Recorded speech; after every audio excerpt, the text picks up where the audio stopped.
can you explain? Oh no. I'm doing this early. Okay. Can you explain what is going on in this movie? That's what I can't explain. So I really don't know. I really don't. I can read the back of the book. Maybe that could help us. Oh, that might help us. Go ahead. Okay. Let's see what it says.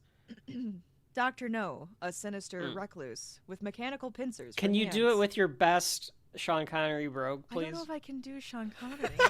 Sean Connery. I have to do like a That's a little more Thurston Howell. Fine, just do it with your regular Sean Connery. Shelf Life Rachel I don't think I can do it. Dr. No, a sinister recluse with mechanical pincers for hands and a sadistic fascination with pain, holds James Bond firm in his steely grasp.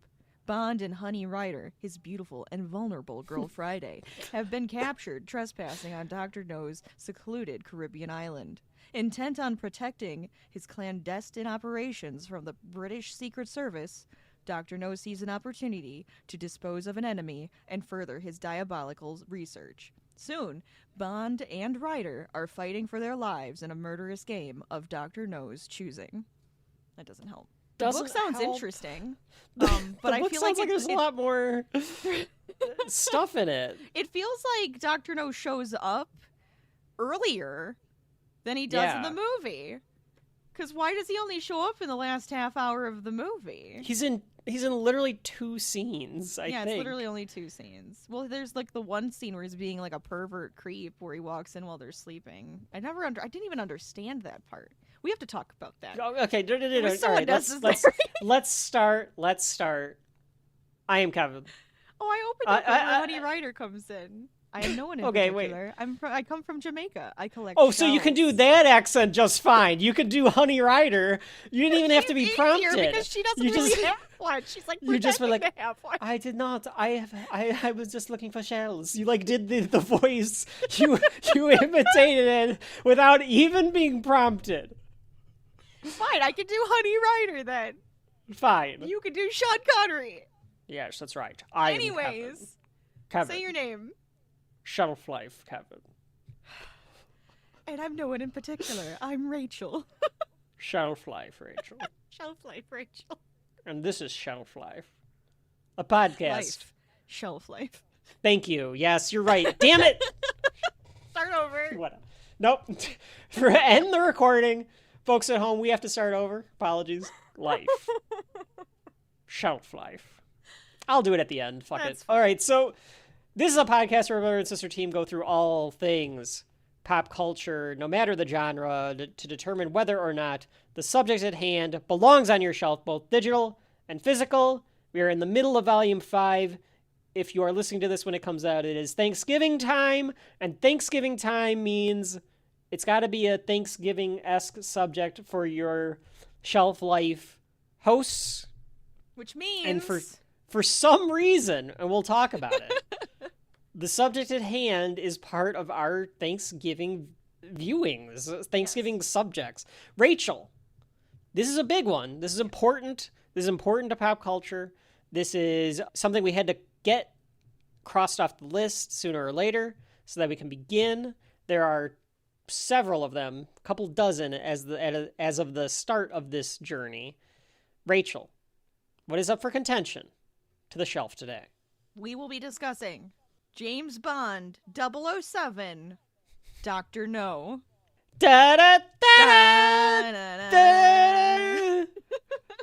Yes, it is the 1962 Dr. No, directed by Terrence Young. Yeah. The movie. Yeah, let's be clear. This is not Ian Fleming's Dr. No. I have that. Yeah, we'll talk about that too. This is Dr. No. We're starting our James Bond series. If you listen to our opener where we ran down the card, you'll know that we decided we're going to do James Bond. We're going to start with the beginning. We don't necessarily will go in order, but we're starting from the beginning. This is the first James Bond. This is the introduction of James Bond to the larger movie-going audience. You got to do James Bond if you're going to do a show called Shelf Life. How can you not? You have to. And we're doing Volume 5, so it's time to do James Bond. So, Rachel, 2 stories that you can tell here before we get into the walkthrough and we get into the backstory of the movie. The one could be, why do you have the book? And the second could be, why do we consider this part of our Thanksgiving movies? Okay. Let me start there. Okay. So Thanksgiving movies. First of all, we've never seen Dr. No. This was the first time this I'd is ever first seen time. Dr. No. Okay. Yes. The reason we did this was the first time I remember going to a James Bond movie in the theater. I think really. It was our, yeah. We started a trend of going to movies the night before Thanksgiving. And Kevin's like, okay, we're going to our movie. And I was like, okay, cool. And he starts playing this music in the car. And is that how I told you what we were yes. going to see? Well, I really truly did not know. Okay. Because you said it was Skyfall, and I was like, okay, we're going to see Skyfall. Okay. So, cool, that's fine. Let's go to our movie at like 10 o'clock at night. And he plays Skyfall. I'm like, oh, this sounds like James Bond. It's really, I like the music. This is good. You're like, it is James Bond. So that was like our start of us going to James Bond movies on Thanksgiving. And it's got to be a thing, because we realized that a lot of these James Bond movies stream in the fall. Right. And like specifically around November, there's like an entire channel dedicated to it on Pluto, like the free Paramount. So this must resonate with people as a Thanksgiving thing. And Skyfall came out on Thanksgiving. I think they all did. They all did. That's why we all went the, to like all the rest of them except for afterwards. Yeah. Yes, Skyfall, Spectre. We went. So that Skyfall kicked off our Thanksgiving movie tradition, and we already did Interstellar last year. See the back catalog. Like that was another Thanksgiving movie. We did Spectre. Watching that one at like 11 o'clock at night, the night before Thanksgiving.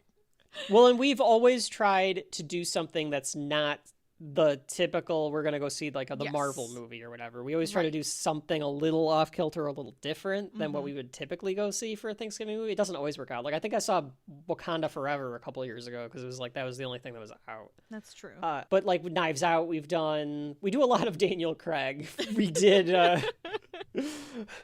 So Daniel Craig is our Thanksgiving actor. What it is.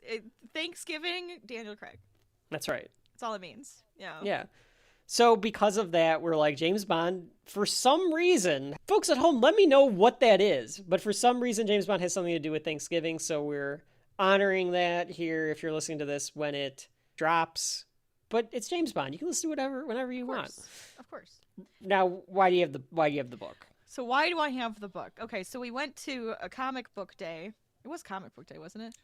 I think they were just having a sale. It was like a street fair. Oh, we went to a street fair. That's what it was. So there was like a comic book. There's a comic book store. Fair. There was a comic book store by the street that was fair. doing it. Yeah. Yeah, and they were like hosting it, right? They were one of the hosts, yeah. Yeah, so they had like they were hosting part of the event, and they had a thing where they're like, oh, you can get like, a percentage off in the store. So of course we went to the store because we were going to go there anyways. But they had a book sale in the front of it as well going on. So of course, being me, I was looking through all of the books because if I could get them each for $1, I'm going to do it. and at that point we had already put Dr. No was already on the list. Dr. No was already on the list, yeah. Yes. So I was like, oh, look, Dr. No. And you're like, yep, that's it. And I'm like, huh, I didn't know it was a book. And then I was like, I'm going to buy it. That's why I own it. I added it to my stack of books that I bought. You do plan on telling us if there are any differences between the book and the movie, even if it's post recording here. Oh, absolutely. Yeah. I already saw one of the changes, which I think would have been fine. Except now I have to look up if that's poison. That's fine. But, Oh, I think I know what you're talking about too. Yep. Yeah, what was it? What was it in the book? Centipede. Oh, that's right. Okay. Yeah. Not a tarantula. Not a peaceful tarantula. Yes. So did he kill that tarantula on set because he freaked out? Because I would be so sad then. That poor thing. He wouldn't go near the tarantula. I didn't think so. It looked fake. Like you didn't even see it near him. Anyways, I'm sorry. Not the tarantula. It's too far into the movie. Yes, we'll talk about that in about 2 hours. Rachel, what is your history, if you have any? So we already said we don't have any with this particular movie, but outside of going to Skyfall and Spectre on Thanksgiving, do you have any past history with James Bond? How, would you consider yourself a fan? What's your history with the franchise? I think the video game, definitely. Sure. Which I can't. Yeah, that's think of the name. probably GoldenEye. Is it GoldenEye? I think so. Oh, The one for the 64. That's what we're talking about, right? Yeah. So I think the video game GoldenEye is where it's all started. And that's only because I would watch you guys play, and then I would play it a little bit, but I would watch you guys play GoldenEye. Yeah. That's probably on the list. We'll probably have to talk about GoldenEye at some point. That's Yeah. I'm okay with that. And then that's one of the greatest video games of all time. Sure. And then I think I only have seen and like watched it or like know Osmosis. of it. Yes. And I don't think it's a lot of me going, I'm gonna go and watch James Bond. You know, I'm not like a huge James Bond fan. I do like spy movies. I do like spy stuff, but yeah, I never was super into James Bond. Your connection to James Bond is Austin Powers. Yes. Yes, it is. Yes. Rachel thought about it for a second and was like, yeah, I guess that's right. That's actually probably very true. So it's GoldenEye and Austin Powers. And just seeing random clips and things and knowing of a lot of different James Bond stuff. Yeah. Growing up. It's James Bond. Everybody knows what James Bond is. Right. Like, come on. Like you said, everybody knows the martini. Everybody knows Bond, James Shaken Bond. mustard. Yeah. It's just 007. permeated its way. Yeah, it's part of Western culture. I don't recall if I went to any movie in the theaters before Skyfall 2. Did you see Casino Royale? In theaters? Or like before I saw Skyfall? Probably in theaters. Or before. I don't think I saw Casino Royale in theaters. Because I know, isn't that your favorite? Yes, Okay. that is my favorite. See, I knew that too. I had to have seen Casino Royale before I saw Skyfall. It had to have happened. But I say that because I just don't remember if I ever went to see one as a kid in the 90s, the Pierce Brosnan ones. Like, I can make a fake memory where I definitely did. I never was like a James Bond fan, really. You never were like dressed up as James Bond as a kid or anything like that for Halloween? Well, all of a sudden I feel like I have seen you that, or you just would do the voices and stuff. I would do Maybe the Sean Connery accent. And that was more because of Celebrity Jeopardy from Saturday Night Live. Oh, yeah. But yeah, I would do the Sean Connery all the time. Mm-hmm. But I don't think I ever went to the movies to see any of the Pierce Brosnan ones. And then before that, we weren't born. So like that that was the first James Bond we had, and then we had Daniel Craig, and then whoever was going to be the next one. So not a lot of history. And quite frankly, and to be perfectly honest, I have not seen a vast majority of these James Bond movies. I think I have seen just the Daniel Craig ones and a couple of the Pierce Brosnan ones. And I know like when he says James Bond in this, I was like, oh, because you've always seen that clip of him saying it, and now it's like, oh, okay, that's why he says it like that. That was all interesting.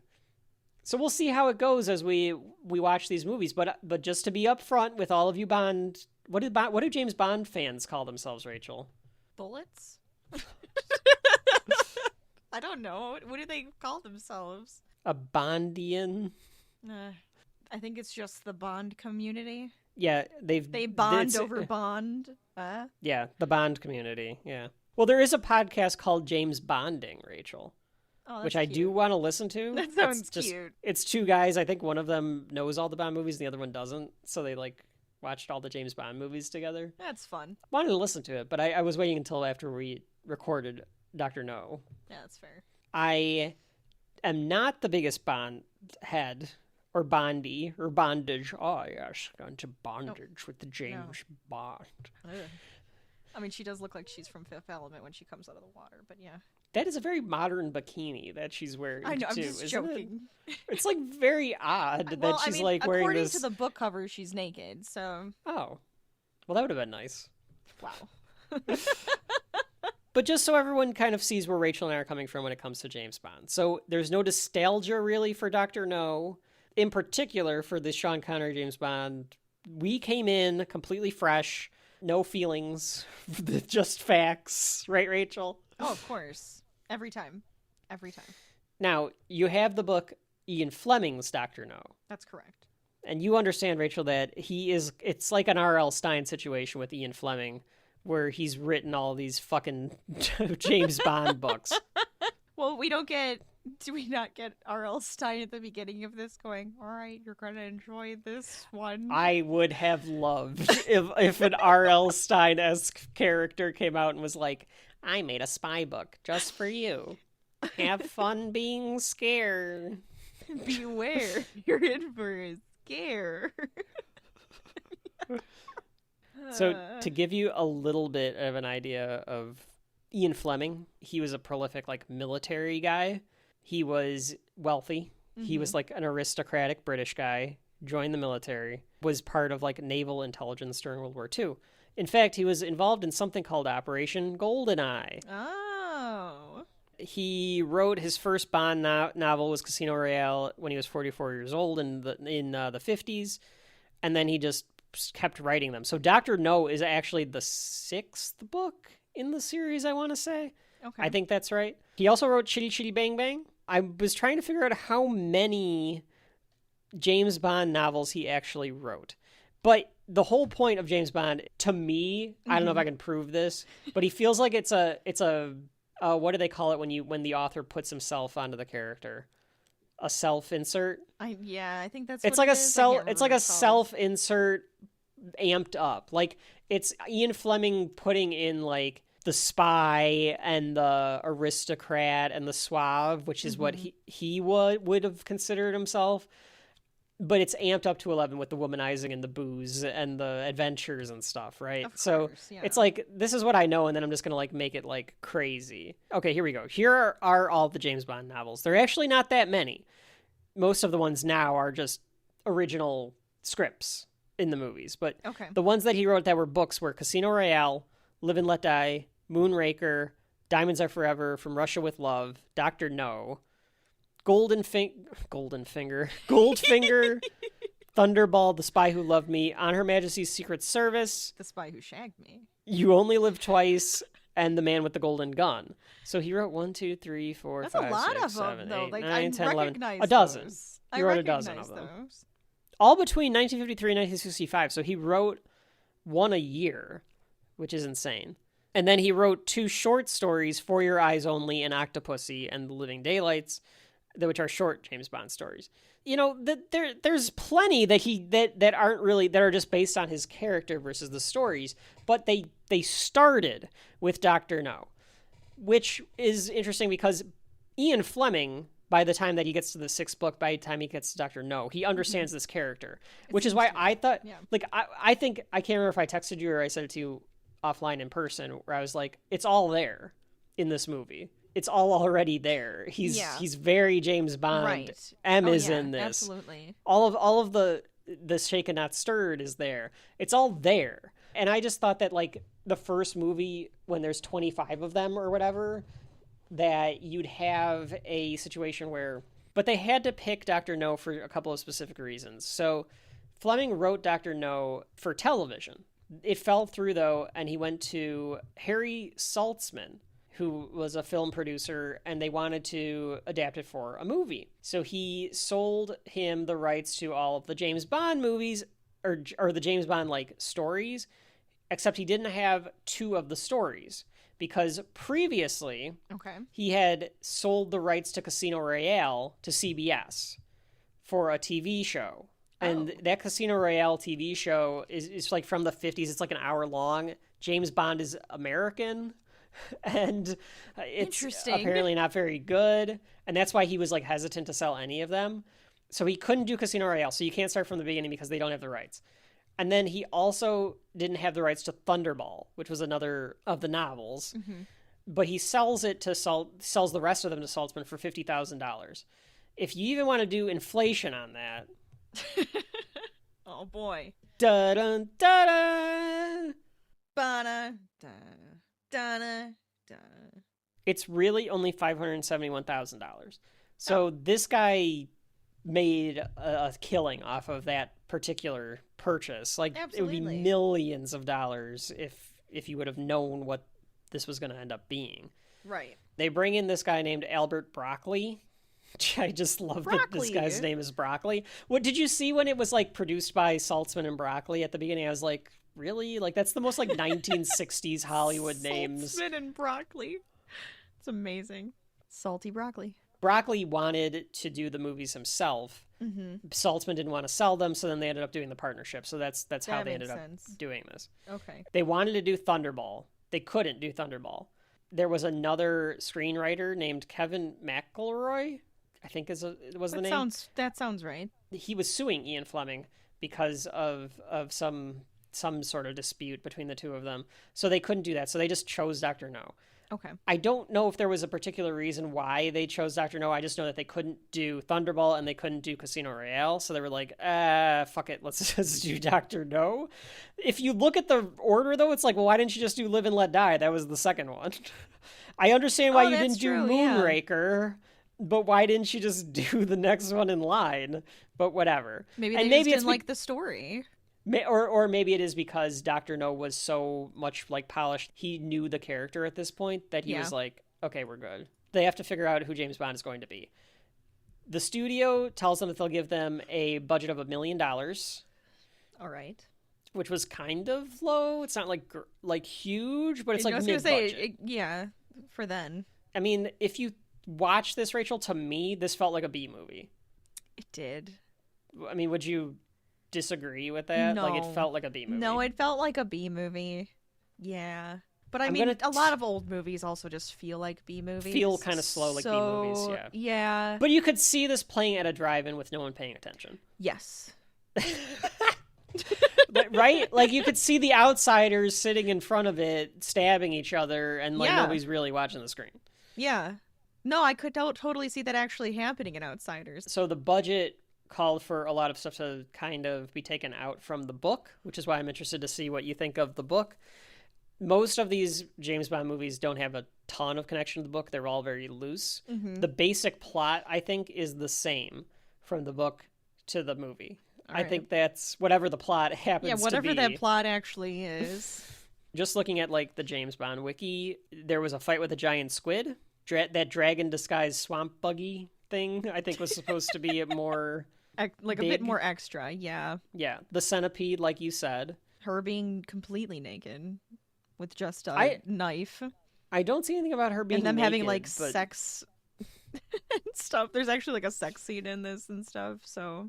Dr. No's death by boiling and overheating reactor coolant instead of a burial under a chute of guano, which I would have enjoyed. Oh, of course.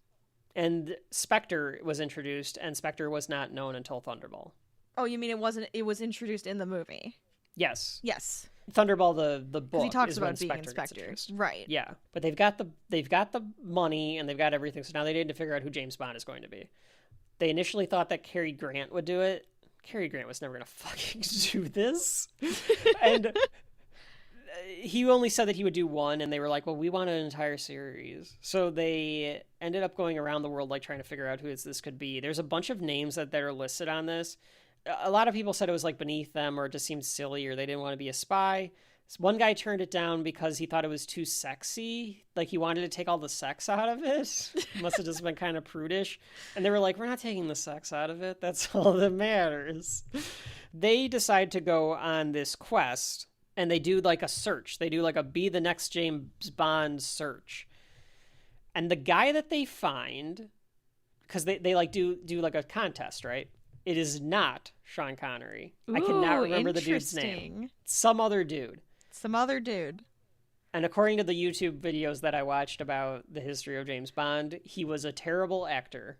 And they tried and tried. And he's the one who won? Well, because I think they were looking for, in particular, the personality for James Bond. Okay. So they were looking for someone that seemed like a suave womanizer, okay. That kind of guy. They weren't necessarily looking at the acting skill, especially Ian Fleming. Ian Fleming, I think, was very concerned about the look of James Bond versus necessarily the the skill that was going to go into it. That's a really poor decision. Just saying. So they go back and they see this Disney movie where there happens to be some Scottish guy in it. and they think that he could be the next James Bond. And of course, that Scottish guy was Sean Connery. I can't do Connery. it. Sean Connery. That's my name is Sean Connery. Oh, here we go. I found the winner of the contest. Peter Anthony, who, according to Broccoli, had a Gregory Peck quality, but lacked the technique to cope with the demanding role of Bond. So that's what they said there. Ian Fleming wanted Christopher Lee to do it. A bunch of other people were cast or tried to be cast, but Sean Connery becomes James Bond. Now, Sean Connery was a blue collar guy, like a truck driver, or his dad was a truck driver. Like, he was not an aristocratic spy military guy. Sure, that's why you act. Try acting, my dear. Yes, that's my point of all of this shit. I hate when they're like, well, this guy can't, he can't do that because he's like, it's fucking acting. None of them are like this. You dress them up and then you tell them to act like it. That's the point. Yeah, exactly. You don't actually want the gross womanizer, like, drunkard. You don't need that. Right. You don't need that on set. It's a lawsuit. But Ian Fleming was scared that he wasn't going to be able to pull off that role because they're like, well, he doesn't know how to do that stuff because he's this blue collar guy, this rugged, handsome man. Rugged, handsome man, blue collar guy could work. I guess that's like a nowadays type of thing. The rugged, truly rugged everyday man is like the most attractive thing right now. Well, think of the modern James Bond. It's Daniel Craig. Daniel Craig would be considered roguish handsome, like a Han Solo-ish look. Mm-hmm. Compare that to the 90s, though, and this goes back to our Jack Harkness conversation, where it's Pierce Brosnan. Pierce Brosnan is like chiseled out of fucking granite. Right, yes. He's not rugged. He's got like that, everything's square. Terrence Young was coming on board to be the director of the movie. Oh, maybe you wouldn't know much that he's done. Anyway, well, let's see, hang on. Did a lot of TV? Try me. Or it's like, try me. Surprise me. Relish. All right, I'll say them, but I'm going to cut them all out because you don't know any of these. Ready? Yeah. Corridor of Mirrors, One Night with You, Woman Hater, They Were Not Divided, Valley of Eagles, The Tall Headlines, The Red Beret, That Lady. The Red Beret sounds familiar, but I don't think I've ever seen it. Red Beret sounds a little familiar. Storm Over the Nile, Safari, Zarek, Action of the Tiger, No Time to Die, which sounds like a James Bond movie. Actually, it is a James Bond movie. Yeah, No Time to Die. I feel like that would... Yeah. Too Hot to Handle, Duel of the Champions, Black Tights, and then he did Dr. No, and 3 more Bond films. So he's actually known for the Bond films, actually, more so than anything else. So anyway, he was more of this aristocratic type guy. So he actually took Sean Connery out on the town. He got him some tailored suits. He took him to all of these London nightclub places and casinos and shit so that he could see what the rich people acted like and how their mannerisms were so that he could bake that into this spy that's almost like too cool for school. Like, he needs to even be too cool for the rich people, right? Right. He's almost like dismiss the rich. Yes. Like, he's better than all of this because he's fucking James Bond. Very Bruce Wayne. Yeah, kind of very Bruce Wayne. Does I'm looking at I'm looking at Terrence Young's Wikipedia page, apparently, and I'm shocked by this. In 2020, I'm not, because he was a director in the 1960s. In 2022, actress Marguerite Lawars claimed that Young sexually assaulted her in 1962. The incident occurred while the two were in a limousine on their way to a wrap party for Dr. No. Young repeatedly propositioned Lawars, and when she refused, he groped her. Young threatened to cut her scenes out of Dr. No. 2 months later, Young telephoned Lawars at her home in Kingston and propositioned her again, asking her to fly out to London to dub her lines. He threatened to cut her out of the film again. Well, he's a disgusting prick, isn't he? Well, welcome to the 1960s Hollywood, Rachel. Now, remember, folks at home, remember. Still a disgusting prick. As I have said, you just have to assume that every person that we talk about, unless proven otherwise, is a disgusting prick. Yeah. And is so mostly because it was Hollywood in the 1960s. I mean, come on, they're making James Bond is a disgusting prick. They still do it. I know, he's gross. That's probably why I don't like James Bond. That's probably why I never grew up liking James Bond. I think I liked Austin Powers because he made fun of the fact that he was a disgusting prick, you know? Like, some of the stuff that I was reading actually talked about how they had to change the character a bit actually kind of soften him a bit because they were like, he's too despicable. They were worried that audiences were going to be like, this man is awful. Okay, So they had to like I'm gonna soften say a him line little bit. from the book. Okay. Honey, get into the bathtub before I spank you. Do you think that would have worked for the movie? No, probably. Well, maybe. Honey, get into the bathtub before I spank you. Let's see how good you're ride, Miss Rider. I have a feeling that's gonna That be. Pop Rachel. Oh, gross. I mean, you know, there's like the race stuff in here too. Oh, really? There's a Like lot- more so than the movie? I think so. Yeah. Oh, yep. I just saw. Yep. There's the N-word. Yep. Well, like we know that Dr. No is supposed to be Chinese. Him and the one girl are doing yellow face. Is that what you would call it? Are they? The guy that's playing Dr. No is not Chinese. Well, he's And definitely not. He just kind of looks like And the girl he's got a stick that, up his ass. the to second me. girl that he has sex with, Yeah. also not Chinese. She has no Asian descent at all. No. I thought maybe a little. It's just a really good makeup job. Because I thought the same thing. I was like, oh, they actually got like a Chinese actress. No. Even if it was just like I won't have sex with tiny her. I'll tell you percentage. what right now, Terrence. I'm not going to pretend to have sex with some Chinese girl. So anyway, they get Sean Connery on board. The movie comes out. It is a huge hit. So we said the $1 million budget. It made $59 million. A lot of that in the U.S. They wanted to keep that British aesthetic to it too, which is kind of interesting because it's a British aesthetic, but it's all set in Jamaica. Mm-hmm. Which, I mean, it kind of makes sense. I mean, oh yes, we take over Jamaica with all of our white people here. We own this island. That was close to Patrick Stewart. I'm going to try not to go into Patrick Stewart. It's gonna be hard. It's gonna be hard to do that. And it kicks off a franchise. This came out in 1962. When do you think the next James Bond movie came out, Rachel? 63. Yes. They come out with them, like, every fucking year. Like, you know how people... You're like, oh yes, that's actually the correct answer. You know how people complain that, yeah. you know, oh, Marvel does have too many movies, but they've been doing they have this too much forever. Stuff happening. There's too much Yeah. stuff. That's true. Like, once a year would Once be a year was okay. fine. Yeah. Yeah. But still, my point is more that, like, Oh no, I understand. they've been doing this shit forever. Mm-hmm. Mm-hmm. Well, you gotta stick to it. If it's popular, they have to keep. Yeah, you gotta make going that with money. it. Right. That's right. You gotta That's what we make do. that money. We make our money, which is nothing. And we keep making it. And with That's that right. being said, Rachel, is there anything else that you want to talk about with Doctor Who? This isn't Doctor Who. This is Doctor No.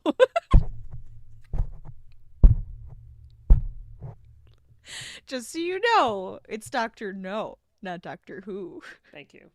You're welcome. That's all I need to say. Okay. Well, then let's take a short break, and after a word from our fake sponsor, we will dive in to Doctor No.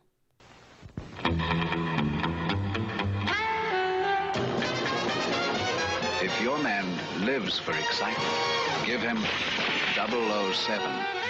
There's a 007 gift set for every assignment. This one packs the full line, including 007 aftershave, hairdressing, and cologne. That's 007 for the license to kill women. When you use 007, be kind. I feel like he's just so much worse in the book, though. He's very, like, I just have to look at women the whole time. There's a lot how of many- weird stuff here. How many women do you think he sleeps with in the book? In the book? Yeah. Probably the same ones in the movie. I don't think Do we there's have to- more. I think do it's we have only to- the same two. Probably. If No, there's no, no. more, I don't realize. There's 3 in the movie. There's We're gonna three. keep track. No, you're There's right. 3. There's 3. Okay, so I think it's the same. I think it's the same in the book. I don't think there's more. Unless There's just a lot more racism and a There's giant a lot squid. more racism. Yeah, and it's a centipede and there's a squid and a lot of talk about her nipples. Very unnecessary. I don't. I Bond put disagree. out a hand to her left breast and held it hard. Oh. This book, I feel like it's I'm reading based on, smut. like- that's what I was gonna say. Is Man it smut? It's man smut. Yes, going to touch this breast firm and hard. That's not the only thing that's firm and hard. Oh no. Yeah, is it like a... It's like a giallo. At one This point is he how- asks if she's a virgin. Well, you have to. How can you not? I don't think it matters. Rachel, you're James Bond. You don't... Again, you- what does he care? So with that being said, we're back with another walkthrough of Shelf Life. He gets sick a lot in this too. Okay, Rachel, of course he does. He's filled with so much VD. It's... you fucking kidding me? This man's you're a right. walking STD fair. So it's even worse that he's sleeping around. Would you like to see gonorrhea mixed with chlamydia? Ew. Do you think that he uses protection? Do you honestly think No. that James Bond is using protection? No, They because he make can't fun of that feel in- it. You know that's what he probably thinks. That line in Austin Powers where he's like, only sailors use condoms, baby. That feels accurate. Not in the 90s, Austin. Well, they should. The dirty buggers, they go from port to port. All right, that is the funny line, though. So we are back. We're here with a walkthrough for Dr. No, 1962, directed by Terrence Young, starring the incomparable Sean Connery Yeah, as here he goes. It was a 007 James naked Bond. girl. I'm so sorry. Keep going. I'm sorry. I have to put this No, down right? because it's just, this is ridiculous. I Rachel's can't keep reading this. smut in the Shelf Life Studios. I am. Would you like me to read you guys 007 smut? I mean, I've read smut before. It's just this feels more like man smut, you know? So it's a little weird. It's like, you know, playing with her and she's just like, oh, James. And that's what, so it's just a little like, ooh, okay. Yes, tell me again how you murdered that man that raped you. And then let's have sex afterwards. Great. Anyways, I'm sorry. Let me put this down. So let's get right into Dr. No, the first James Bond film. It's going to be a fun time here on Shelf Life. The movie begins. The iconic credits of James Bond's. At first it does this like very 1960s like wee with like these little dots everywhere. Yes. Felt very 60s. And then it goes right into the barrel, the gun barrel. Mm-hmm. The little fact about this one is that that's a real gun barrel. They filmed that through a real gun barrel with a pin camera. Oh, that's fun. Mm-hmm. And then that is Sean Connery's stuntman on the other course. end of it, who does the turnaround and the shoot. That is iconic. It is very 1960s, like very odd. Like you'd never see something like that nowadays. Oh, if it yeah. started today. Like that'd be like so Sure. weird. The gun barrel is facing this guy. The guy on the other end, for those of you that have never seen this, because that's what we do with the walkthroughs with that mentality, we're telling you the story because just in case this somehow vanishes from the face of the earth. The guy You never turns know. around. You never know. Nosferatu almost did, and we watched that last night. Oh, yeah? Yes. How was that? So weird. It was so weird. With the way I'm the world sorry. is going, you never have any idea of what could be censored or taken out. You just don't know. Well, that's because, like, do you know the story behind it? Nosferatu? Yeah. No. The guy was like, I want to do Dracula, Was it a but salt mine? he wanted to do Dracula, but he didn't get the rights to it, but he did it anyways. And then the woman, I don't remember if it was like the wife or the daughter or whatever, sued the shit out of him and said you have to destroy every copy of that. But it became like such a cult classic. Somebody in America kept a copy, and then it just And that's the one that we have now. Is this copy? we still have it. They have to go to some guy's house, and he's like, "Yeah, I got it in the basement. If you guys want it." So the gun barrel thing happens. I do like this. The spy turns around. It's 007. He shoots. Of course. And then the gun barrel kind of wiggles back and forth as red like comes he's like down the screen. falling down, dying. It's a little slower than I always remember the James Bond you kind of gun expect thing. to go a little bit more. Mm-hmm. Fair warning for anyone that has never seen this movie. Everything goes a little slower Yeah. than you think it should. Yeah. Everything. Yeah. Expectations on Everything. slow. Okay. Yes. We've watched some old classic movies yeah. like 12 Angry Men, which is 5 years before this. That doesn't really move that slow. Or even something like Halloween, which is 15 years after this. Mm-hmm.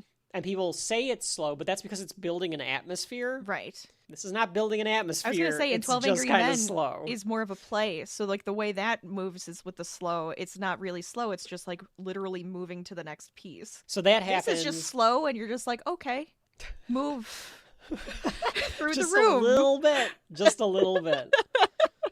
And then the theme kicks in. Yes. Which we've been Great. doing all night. Dun, Da-da, da-da,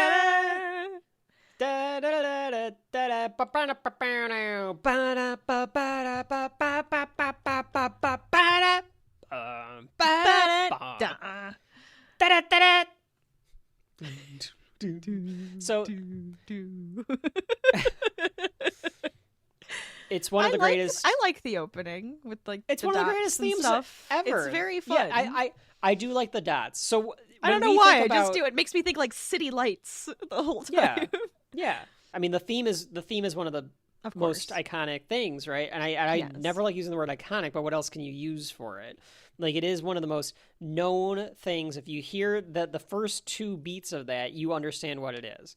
Little side piece about this: the music was made by Monty Norman. Mm-hmm. Monty Norman came up with that like do do do do do do on like a piano. Mm-hmm. He's the composer for this movie. Right. So he was coming up with all of these like Jamaican jazzy themes and stuff, or Okay. Jamaican like themes and things like that.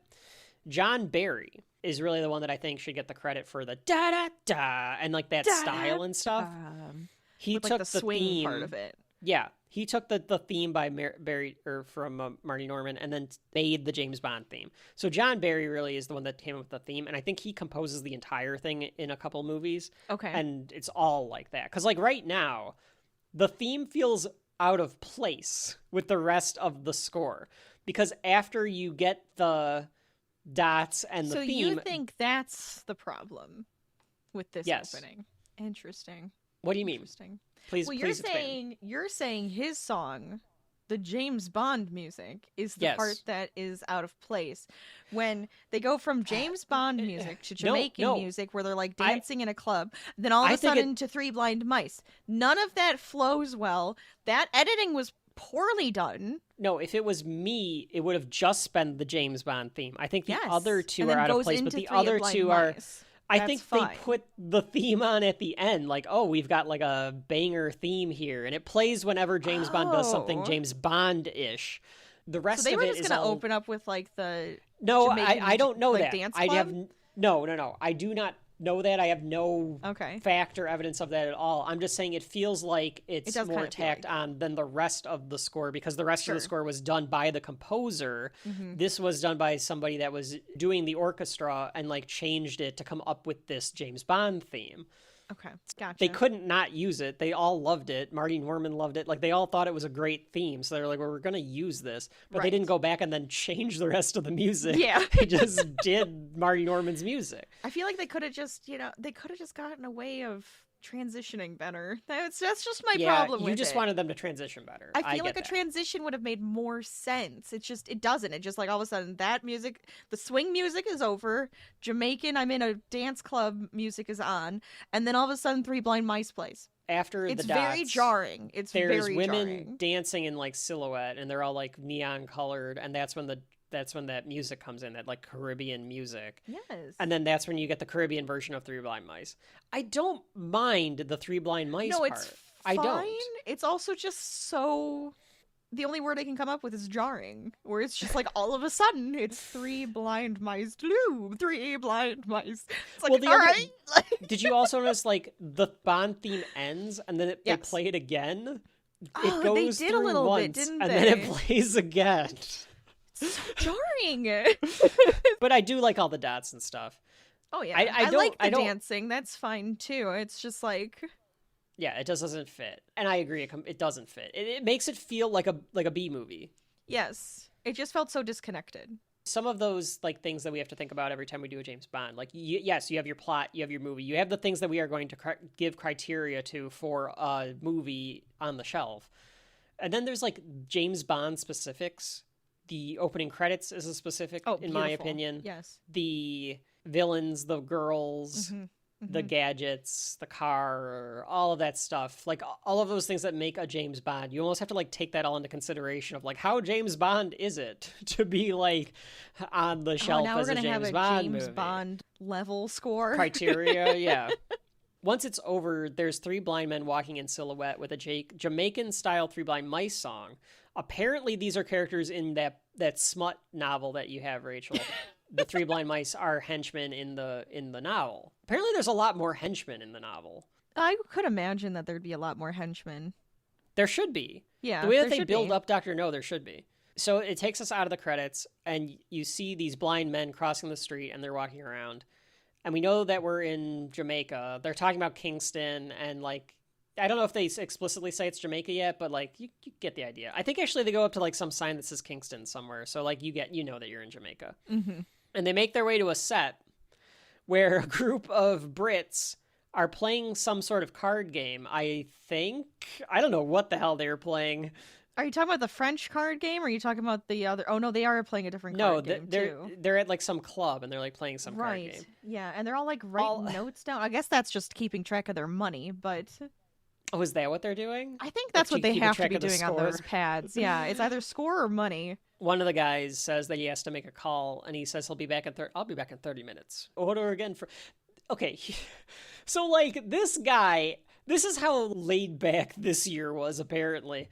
They're, like, all hanging out at this club, smoking and drinking and playing this card game. Yeah. And this guy's like, yeah, I gotta go call my boss. He, like, Right. makes me call him every day. I'll be back in 30 minutes. Like, no, you're done with your day if you I would leave assume for you're done. 30 minutes. That's so No, goofy. he knows this group of guys is still gonna be there. Oh yeah, and they're then he there can come back all day. in All a day. half hour. Yeah, this is like the old men drinking McDonald's coffee all day. That's what these four fucks are doing all day Except long it's brandy. nowadays. Yeah, it's brandy and they're smoking cigars.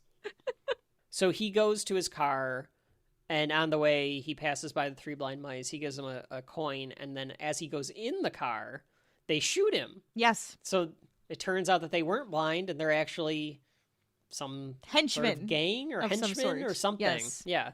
A car comes in, and then they put the man in the car, and then they drive off. And they had silencers, so no one notices, because that's how silencers work, and it's perfect. There's no. Yep. Were you surprised at the three blind mice turning out to be assassins? I didn't expect it. I didn't expect it to kick off right away. Right. I was like, oh, okay, and he's dead. That's kind of what was like jarring. It was like, oh, they just shot him and he's dead. Okay. I thought maybe they would take him or something, but instead it was just shot dead. Boom. They don't mess around. These mice don't mess around. There's no fucking around with this mice. Meanwhile, a lady who is very 1962. Oh, very. She's got the beehive going on. Yes, she She's does. got the skirt that Yep. says I'm from 1962. Just everything. She pulls down a bookshelf to reveal some 1960s high-tech gadgetry, which I think is just a giant like a soundboard. old-time radio. It's like a radio thing. It's like a radio transmitter. Like a ham thing. radio. Yeah, I think it's a radio it transmitter. is. She's trying to call London. Yeah, because I Try think they to have to check check in. in. I think that's what they're Yeah. supposed to do. They're supposed to check in at certain Do we- time points so that they know what's going on. Do we ever find out who this woman is? Is she like the secretary of the guy that got killed? That's gotta be what it is, right? It has to be unless his wife is in on it, you know? Like Oh, or a wife, I suppose. None of these guys have wives, Rachel. I don't think that there is a chance in hell she that could any be of these like people are married. she could be the play wife, you know, where it's Oh, like sure, that's they're fair. both just spies and this is their cover. That's right. Okay, a Mr. and Mrs. Smith. A if Mr. you and will. Mrs. Smith. Yeah, that's right. Or a True Lies or whatever. No, I don't think either of those situations is right. Well, Well, so whatever. in Mr. and Mrs. Smith, both of them are spies, but they don't know that about each other. Right. And so then that doesn't really fit. in True Lies, he's a spy and she doesn't She know. doesn't know. Yeah. So that doesn't fit. There is I'm gonna go there's with the another spy Americans. movie. Yeah, you could do that one. There are men all around the house, and I think it is also the three blind mice and the guy that picked them up. And then they shoot her Yes. and break in. That's right. And she's got red food coloring all over her when they flip her over, so you know that she's dead. Okay, so according to this, Mm. it's Mary Trueblood. Is that in the book? Mm-hmm. Rachel's going to read the book as we do the walkthrough. I don't know who she is, but it's Mary just Trueblood. so you know, That's it's her Mary name. Trueblood. Okay. Yep. They take her body and then take some stuff from a filing cabinet, including a file labeled Dr. No. And that's like a stinger. Dr. No! Yeah, there should have been a dun dun dun. Well, there kind of when we was some saw music it. there.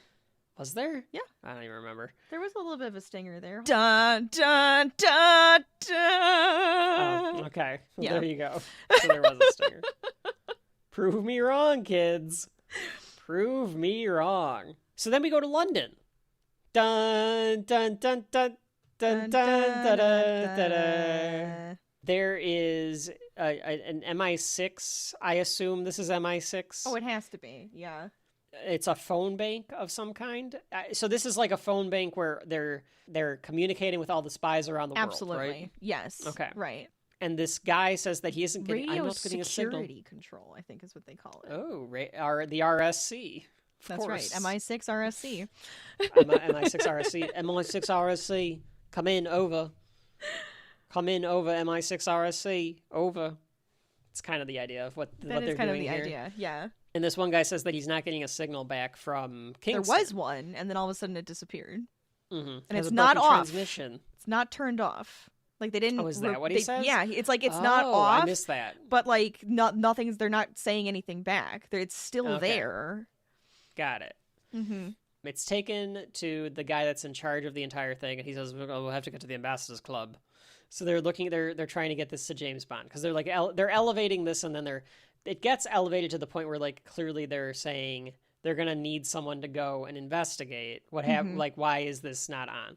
Wouldn't the first thing you do be like alert the authority? I guess you can't because you have all that spy files in there. Is that the reason that they can't just be like the police first? Well, why would they? I mean, to do a wellness check, Rachel. I think the first step should have been a wellness check. because they're a spy. They're spies. They're spies. They don't need to do a wellness check. Just bring another spy. More spies. right. Spies You know for what? spies. That's fine. All right. Spies for Spies for- spies. Spies for spies. Hashtag spies for spies. Or whatever. What does Blue Sky do? Do they do hashtags on that website? I don't know what they do. I have one. Hold on. They must do something like that, right? I don't know what it's called. They must do. Yeah, it looks like they have hashtags, right? Spies. Yep. It turns blue. Oh, perfect. Spies for spies. Spies. Hashtag spies for spies. Yeah, folks at home I use just did that. I don't know what would happen. use anyway. Anyways. So a guy goes to this ambassador club. He's not named. I don't know who he's supposed to be. I don't know if he's supposed to be a character in the James Bondiverse, but he's looking for James Bond. He could just be like their person that goes around giving notes to people. That's a job I would want. He's just there. the courier. That's what he is. We'll call him the courier. Because he Just a only is job- in this 2-second part and then he's gone. a job at the spy association. That's right. I am the I think courier. it's- that just goes around saying like, I'm just here to give a card to a Mr. Bond. That's right. This club, Rachel, is the most 1960s British thing I might have ever seen in my life. You wouldn't want to go here? It is the ugliest room I have ever seen. It's just full of smoke. Okay, I can smell. I was coughing just looking at it. Oh, I don't I'm think I would be able surprised to that- walk in here. My eyes would be bright red. I'd be crying. I'd be I'm sneezing. surprised that the smoke didn't turn up on camera. It does, though. I feel like you can see the haze. Everything is gold and pink, Yes. probably to absorb all of the smoke. That's right. It probably wasn't It- originally. It is hideous. The walls are hideous. The floor is draperies. hideous. Why This room do your... is disgusting. The amount of semen that is on the floor. No! You're not wrong, but gross. Bond is playing some baccarat because he's wealthy That's right. and he plays baccarat. I could not figure out how the hell the rules of this game work, and I've never played baccarat, so I can't say what the fuck is going on in this scene. Like, he's winning. I know he's winning because you didn't can tell he's realize winning. I thought it was like blackjack. I thought it was looked like similar. blackjack. I thought it was Yeah. very similar to blackjack because she asks Maybe the for more rules- cards, right? Yes. Well, she asked for more money. She keeps saying, Well, she like, I goes, need another 1,000. Quatre. Yeah, what the it's fuck is she French.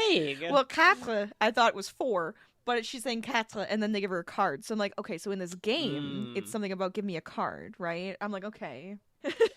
Folks at home, if you are sophisticated enough to understand the intricacies of baccarat, could you please explain them to us? Rachel's like, nope, fuck it, we're looking it up. The other thing that's weird, he looks like he's dealing.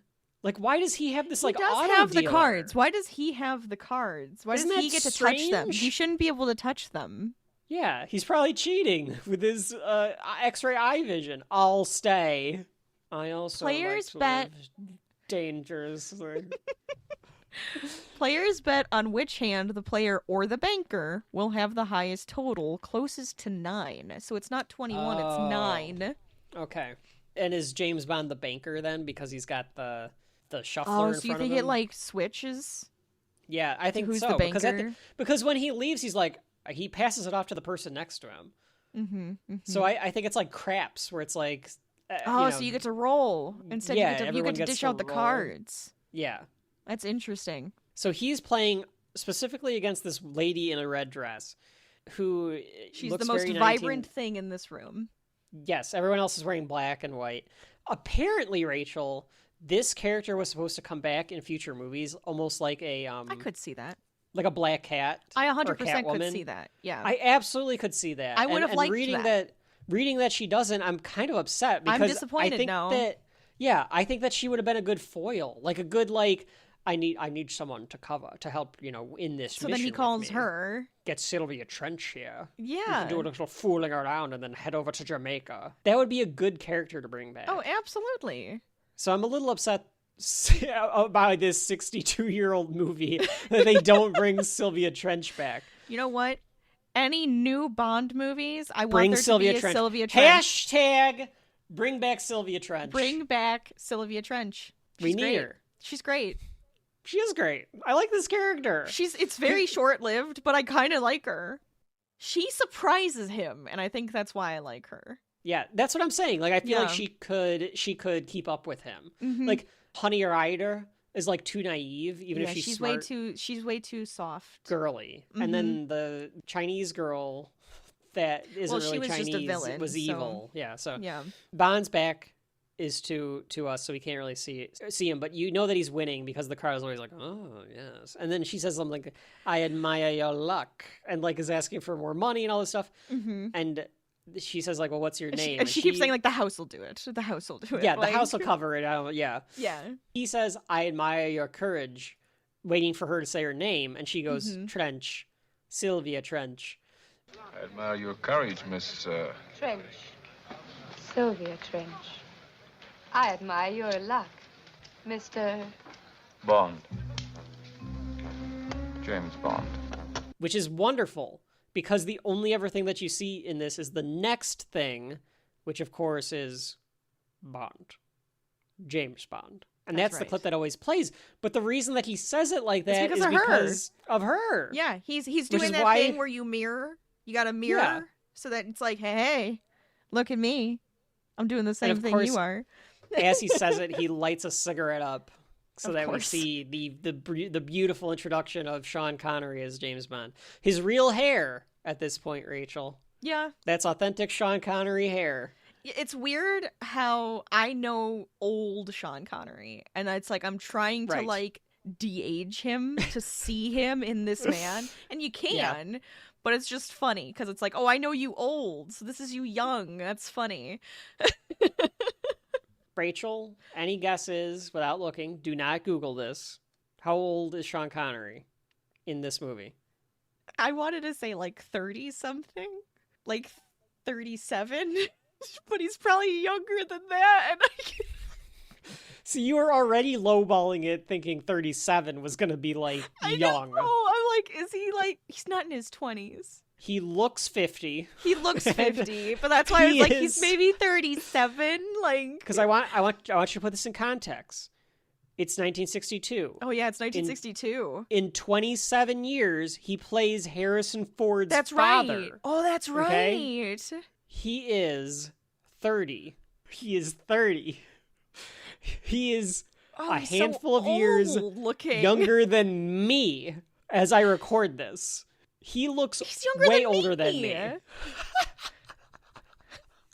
He looks so old. He looks He looks so fucking old. Yeah, I was giving him the benefit of the doubt saying like 37, even though you look 50. Like, I remember when Daniel Craig came on board to play James Bond, and people were like, he's too old to play the part. And I was like, too old? Sean Connery was like 45 years old, right? They look identical. They look identical in age. It's so bizarre to look back and be like, I mean, we've done it with Twilight Zone, and we we'll do it do all it with the time. everything else. We Because do it's it all the like, time 'cause it's Jesus fun. Christ, this man is 30, and he looks an axe. So much older than Like, his, I would have been like, age. oh, he looks too old for me. He looks too old for me.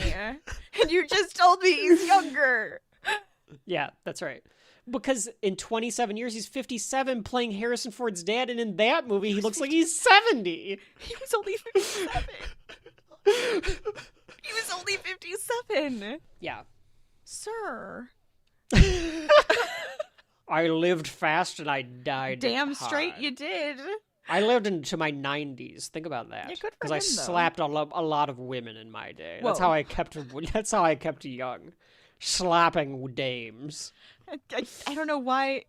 It's because I read the line of spanking honey that I'm like slapping their asses. And then I'm like, no, I think you mean like wife beater No, slapping. no, you need to put them in their place. So you Yeah. slap them in the face. Oh God. Oh, horrible people. Anyways. It's a real quote from Sean Connery, by the No. way. I'm paraphrasing Gross. it, but yeah. That's still gross, Um, sir. I have words with this man. I like that Rachel's found a new thing with sir. Sir? That's all I can say. Put that on his shirt. Just sir. ... A Shelf Life podcast. He gets the card. The guy comes and gives him the card, and he says, "Oh, I have to leave," and so he heads out. Oh, he's got this big stack of money, and it's like the cards that you'd get in like Vegas that'd like be worth like hundreds of thousands of dollars. So you know he's like won a lot because it's not like the chips. It looks like board game. Like, here's your cardboard money. Do you think he keeps this? Because like I do like not to judge this against like Casino Royale, because it's like in Casino Royale he's like using MI6's money. He doesn't have all of this money. It's almost like in this they Well, this kind could of be apply MI6 money. That's what I'm saying. Like, is it MI6 money, or is he just like this wheeling and dealing? I guess if he's on a job right now. Is he on a job right now? Because then they would have given him money to like play this I don't think character. he is. So then it's probably just his. Unless He's he just is on a screwing job. around. Unless Ooh. in our headcanon, Sylvia Trench is a Is the Catwoman-esque job. character. Yes. Ah, Mhm. I like that. Would have been better. That would have been Hey, better. I like that a lot. Ian, it would have been better. That's all I'm saying. The Bond theme plays as he walks away from the table, which I enjoyed because it was like, it doesn't need to play, but he's walking. And then Walking music. Sylvia follows because, of course, she does. The other thing that could have been interesting is like if Sylvia just knows something's up with this guy. Wait, you called it baccarat, but they call it chemin de fer. I think Is it's that the the same French thing? name. Okay. Yeah. Just curious. Sorry, I had to just say it out loud because I was like, no, they called it something different. I don't remember saying baccarat. I was like, I think it's I'm 75% sure it's baccarat. And I said that she's probably 25, but she looks like she's 42. she does look older, but at the same time, she looks very like, for like an older woman. But she probably, maybe she's not. Maybe she's not older. They made her look older. She was born in 1928, so she would have been 34. She looks good. Considering she's like a woman in that time too. She like could have looked like, you know. Yeah. She died when she scraggly was woman. 92. I don't understand how all of these like these people that were just abusing the hell out of their bodies live to be Abusing their 90. bodies. It's kind of So crazy. Sylvia Trench, since I said how old she is, she's played by Eunice Gayson. She also is in From Russia with Love as Sylvia. I don't know for good. how long or if it's just a Okay. cameo or something like that, but she is also in From Russia with Love. Good. Now I have to go watch that one. Rachel's going to watch all of them for Thanksgiving. She's Oh, just going to boy. go on a bender. Just have them all on. I'm going to make myself a martini and watch James Bond movies. The amount of martinis I would have to drink. I would Quite a probably bit. be dead. I was just doing a marathon. He gives her his number.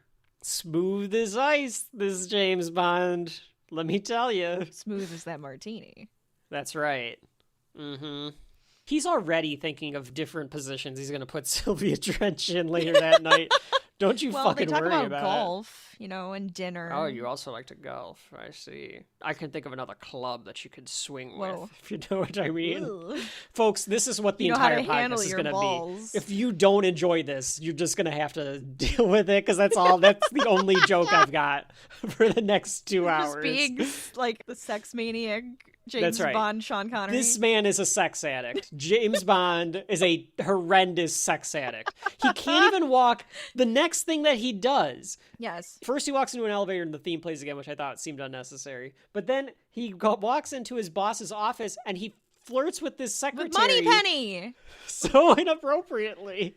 He cannot help himself. He can't. Like, I want another parody. Like, Austin Powers was a pretty good, like, version of this, but I just want one that's just this total sleazebag, like, sex addict. Like, his life is just He just hits on literally derailed. everyone. Men, Yes. women, anything that he sees, he's just like, oh, hey. Yes. Just horrible. Horrible. Moneypenny. Moneypenny. I like that name. I don't know why, but I like Moneypenny. Moneypenny, of course, a stalwart of James Bond. She comes back in this. I don't even remember how many movies she's in, but Lois Maxwell plays Moneypenny here, and she plays Moneypenny for, like, ever. Like, she plays Moneypenny until, like, Timothy Dalton. I love that. Like, she just keeps love playing. that. I'm so happy she gets to be Moneypenny, because that's just fun. And I always The think last time- Moneypenny sounds like a code name, but you're going to tell me, no, that's just her last name, because that's just how they do these Bond girls. I like the theory. Well, Moneypenny could be a code name. I like the theory that James Bond and Moneypenny are both code names. It's like Jason Bourne. Yeah.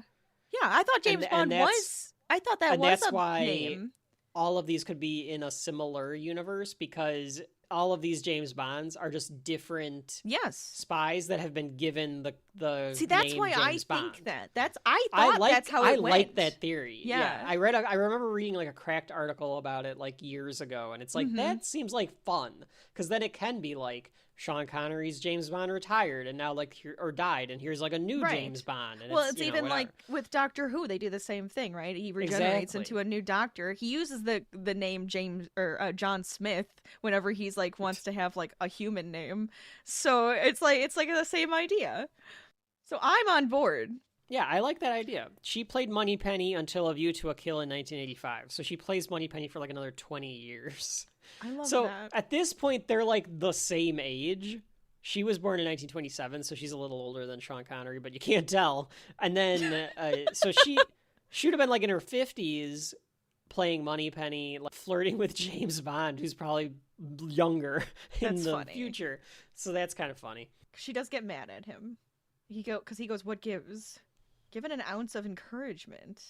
You never take me to dinner looking like that's this, right. James. Yes, Like, yes. she wants him to take her out. Yeah, they have that kind of relationship where like she's always like, "Why don't you ask me out, James?" Yeah, like, Do you take see me to how dinner Ian- first. And then Do you he's see what I just mean? like, Where, like- oh, but I'd be playing with government property. Like, okay. Yes, and would have me court-martialed for illegal use of government property. Do it And they- anyways. He's doing it anyways.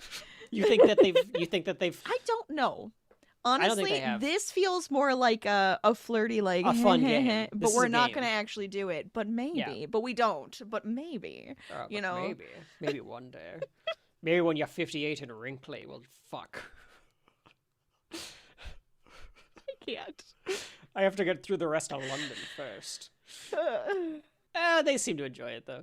Oh, yeah. What was I going to say? I don't know. I don't even remember. You said she was mad at him, and I told you why he's mad at him. She's mad at him. She does the flattery will get you nowhere, and I just wanted to be like, and she says, but don't stop trying. I wanted her to just be like, flattery will get you nowhere and everywhere. Because I like it when that, like...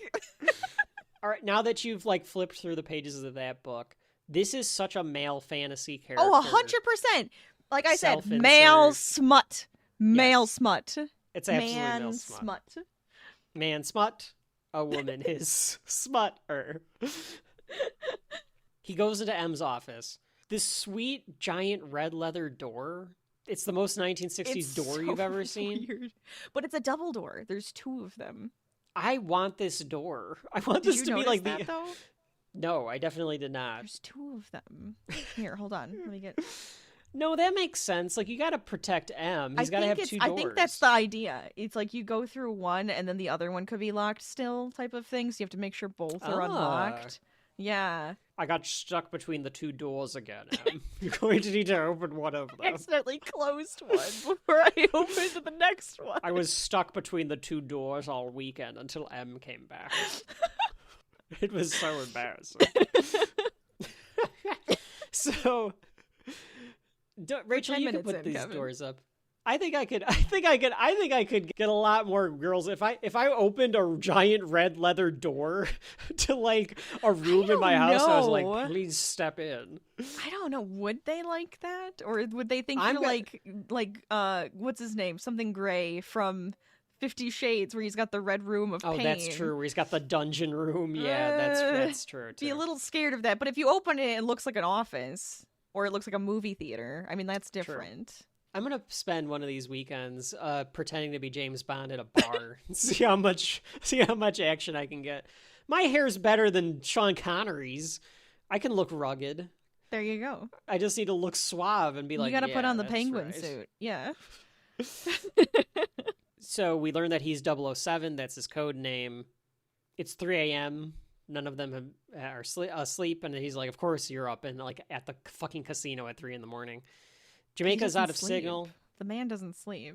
He was checking because of something the Americans were having trouble with some American rockets. So the guy that the original MI6 spy that was there was spying on something to help the Americans because of some sort of rockets issue.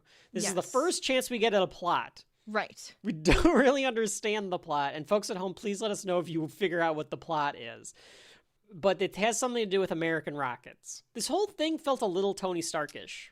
He's got a tad of Tony Stark in him, I thought. Okay. At this point. The womenizing, the drunkenness, the gadgets. There's Tony Stark in there. There's some Tony Stark in there. Sure. I mean, and even Tony Stark, when Stanley made him, which we'll get to in a few episodes, he was trying to make someone that inherently is unlikable, but you had to like him because he was made into the good guy. Okay. James Bond is not that far off from that. Yeah, he's kind of the same idea. Like, you actually, like, pull him apart, you're like, are you actually a likable person? The Americans it is the secretary, by the way. He says it's the secretary, and she was the new girl, and they just sent her there. Moneypenny. No. The Strangways. The Strangways. Strangways. Or Strange Blood, whatever you said. Mm-hmm. Yeah. Strangways and True Blood. Yeah. Wait. Yeah. Strangways is the name of the guy that got shot, and True Blood is the name of a television show with vampires. Also, yes. The Americans, we're never gonna get through this. It's 10 minutes. It's too prime for jokes. This is bad. Okay. The Americans had some rocket orbit thing around the moon thing. I told you to say something with the moon. They were going to blow up the moon. I could not figure out what this is. I think they're just trying to send rockets in orbit around the moon. I think that's the idea. But we're in the space race. It's 1962. We'll get further in, but I thought there was something with Dr. No wanting to take over the rockets and blow up the moon. And I was so confused. Sir, are you suggesting that we blow up the moon? Would you miss it? We learned that Felix Leiter is going to work on it with him in Jamaica, and they're sending Bond to Jamaica to find out what happened to Strangeways. This guy comes in... Strangeways. Sorry, Is Strangeways. it Strang or Strange? I mean, it's a James Bond movie. I'm assuming fine. It's strange.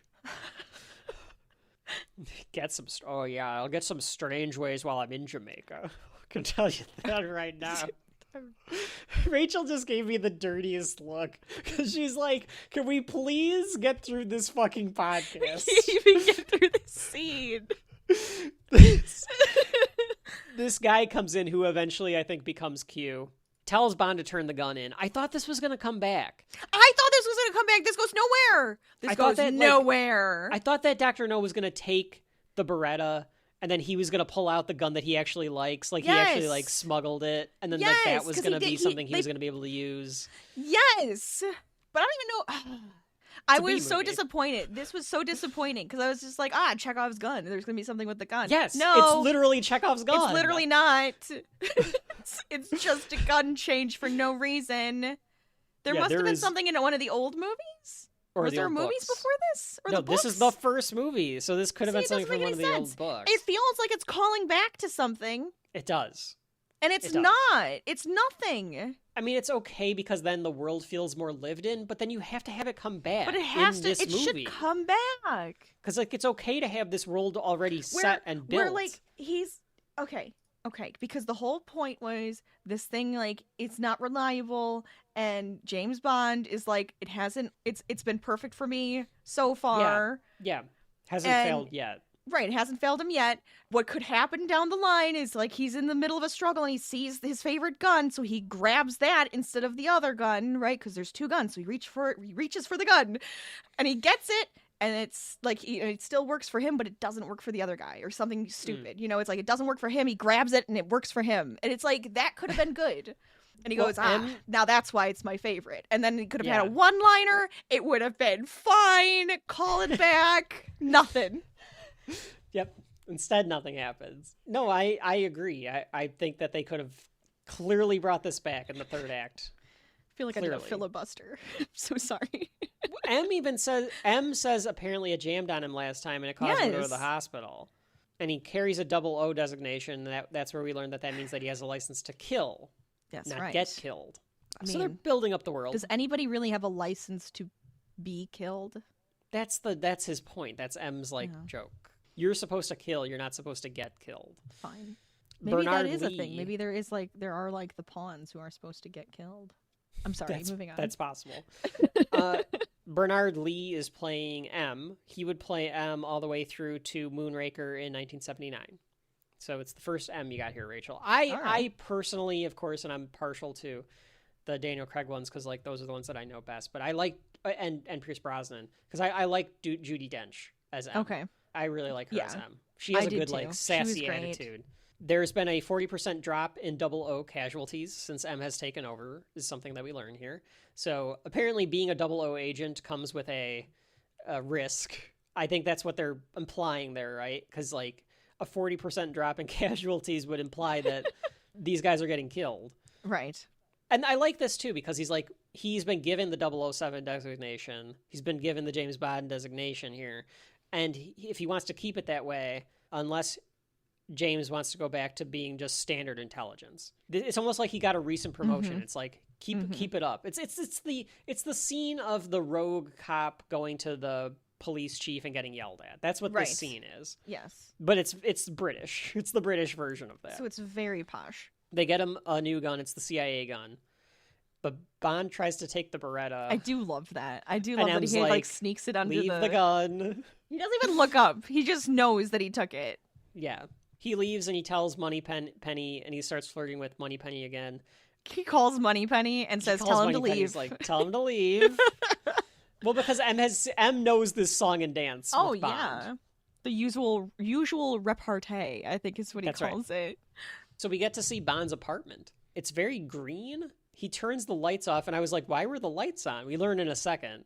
But he turns the lights off, and he takes out his gun, because he's like, somebody's in my apartment. And if you're a spy, you're assuming that somebody bad is in your apartment. Right, of course. He opens a door, and there's a lady in nothing but a shirt hitting golf balls. His shirt. And damn right. Goddamn right. And it's Sylvia Trench. And she says At first, I thought this was like another woman, and he just forgot to tell her to leave. I was like, oh, great. Also would have been a good twist.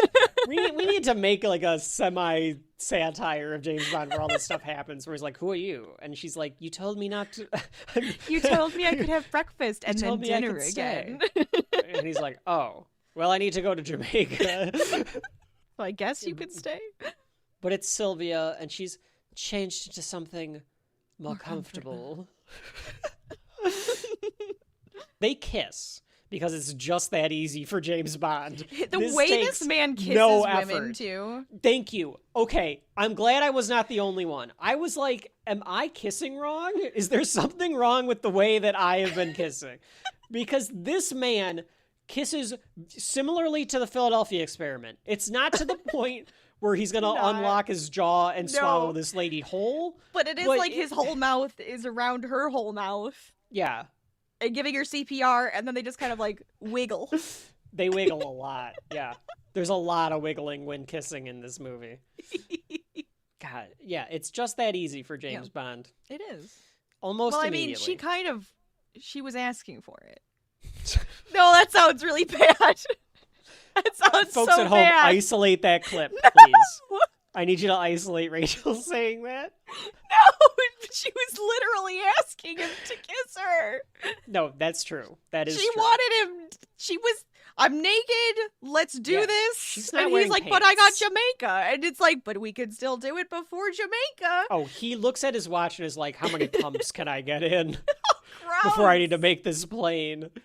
He does. He looks at his watch. He does. He looks at his watch a few times in this. He does. I think every time. And then I assume that they bang Oh, I assume too, yeah. because it fades, and it fades into Kingston. So we get to the Kingston airport. Bond is getting off the plane, and the theme kicks in again because he's off the plane now. It's doom, doom, doom, doom, doom, doom, doom. Anyway, I could do that all night. I know. A You lady have takes been. his picture. Pretty clearly is trying to take his picture. Oh, yeah. I couldn't tell if he realized that I this think lady he was did. taking his picture. Okay. I think he did. At least, maybe he goes, well, maybe she did, maybe she didn't type She's of just thing. taking pictures, yeah. Right. With Because this he does, giant... like, hold his hand. He does put his, like... He puts the puts his hat up, yeah, to Right. try to block him, which is got to be spy protocol, right? Like you have to do Oh, that. yeah. Because he might be thinking she's, like, one of those people at, like, a park or a place where you're just dropping in. It's like, oh, you're in Jamaica. Here, we'll take your picture. Now you have to Yeah. pay for this picture because I took your picture. Yeah, I think that's probably- what her guise is. I think that's what the Yes. guise is. Yeah, he goes to get a taxi, and a chauffeur is like, "Mr. Bond, It's so weird because I'm like, what nationality is this guy? Because he's like, He sounds like almost like German or Russian. I or think something. it's dubbed. I think it's dubbed because There's a lot of he dubbing. he looks Hispanic or He Filipino. does kind of look Hispanic. Not. I don't know. I don't know. But he does Yeah. not look like the accent coming out for his voice did not match what you would assume was his ethnicity. And that happens quite a bit in this movie. There's a lot of dubbing going on throughout this whole thing. He says that he's there to pick him up, that the embassy sent him to, and he's like, oh, well, wonderful. And I was like, seems like a setup. Yeah. Seems like a setup, James. And James is like, well, here, take my bags. I'll be right back. Right. He steps into a phone booth and he calls and asks for the secretary, and he's like, did they send a driver for me? And they're like, no. No, because And you they're don't like do you that. want? Yeah, and he's like, yeah, they were like, we heard that you don't like that. Do you want one? And he's like, nope, I'll see you at lunch or whatever. He's like, I might be late, I think is what he says. Yeah, because he's planning to kill. He's like, Oh, I got some people to kill now. And then the lady that took his picture goes near the car. Oh, I don't think I So- saw that. Yeah. Oh, interesting. Cahoots and Cahoots are afoot. I thought that the guy, because there's like another guy that's like clearly a spy. He's got Yes. sunglasses on. He's got the suit on. I was like, oh, is this guy going to like try to kill him? I thought he was a part of it too. Yeah, we learned that he's Felix. He's the CIA guy, right? Yes. Okay. He's a character that comes back quite a bit in the Bond franchise. I only know that he's played by Beatty. I'm gonna do a Rachel and use Hunger Games as a reference because I'm forgetting his name. But he's in the Daniel Craig ones. I think he's in all the Daniel Craig ones. He looks like he could play Scott Summer. Like he could be Cyclops. He could have for some played. reason. He could have played 1960s Cyclops. Yeah, Yeah. You're right. He just has that look to him. Yeah, I agree. So he goes to the chauffeur and he says, "Take me for a ride." And he's like, "Where?" And he's like, "Oh, just about." Yeah, he's like, I'm in no hurry. Like, show me the sights type of thing. What an old-timey thing to say. Just take me for a ride. Whatever. I don't care. I guess if he's not a taxi, he's just a driver. Is he getting paid by the minute or? Yeah, I suppose. Yeah. Yeah, he's a chauffeur, so I guess he's just like, yeah, all right, whatever. The other guy gets in a car and follows him. Yes. and this was just a weird observation that I had, Rachel, Jamaica has a lot of little trees. There's all these like little trees all over the airport. So I think it's supposed to be that it's like new construction or something. Oh, maybe. Or maybe it really was new construction where they were shooting. That's possible. Yeah. But it does seem that way. The driver says someone is following us, and Bond is like, well, try and lose them. So he actually shouldn't have tried to lose them because that was Felix, but he didn't realize it was Felix. Mm-hmm. And we get a 1962 car chase because it's a Bond movie. Oh, it's so great. And it takes a little while. It's actually quite understated. Yes, it is. Because it's 1962. How do their hats all stay on in this car chase, Rachel? They're in convertibles. That's a good question. I mean, the brim is kind of like flipping, like it's about to flapping. fly off his head, but yeah, somehow it stays on. It's like suction cupped on there or something. Well, I've got the wig on, and then I've got the toupee on, and then I've got the hat some on, blue so it's all from the staying toupee on. That's right. They fly off the road onto the gravel to lose them. Bond has taken out the gun, and he's got it like in this guy's back, and he's like, "Oh, great. yeah. Now that we've lost your friend," because he thought that it was like another guy. Which yeah. I thought too at first, yes. Oh, I did too. I absolutely did too. He's like, who are you working for? And the chauffeur tries to play coy, and he's like, okay, get out of the car. And the driver goes for a gun in the glove box, and Bond stops him and tosses him out. And then we get a very 1962 badly choreographed fight between James Bond and this chauffeur. It's not that great. Bond easily takes him, too. It is like a 3-shot thing. It does not take very long for James Bond to fight this guy and take him out. He just knows the right places to hit, He knows what to do. You gotta flip him the right way, and then that's right. I flipped him over and punched him in the face because I judo chop. I pretended that he was a woman, so I punched him in the face. God damn it!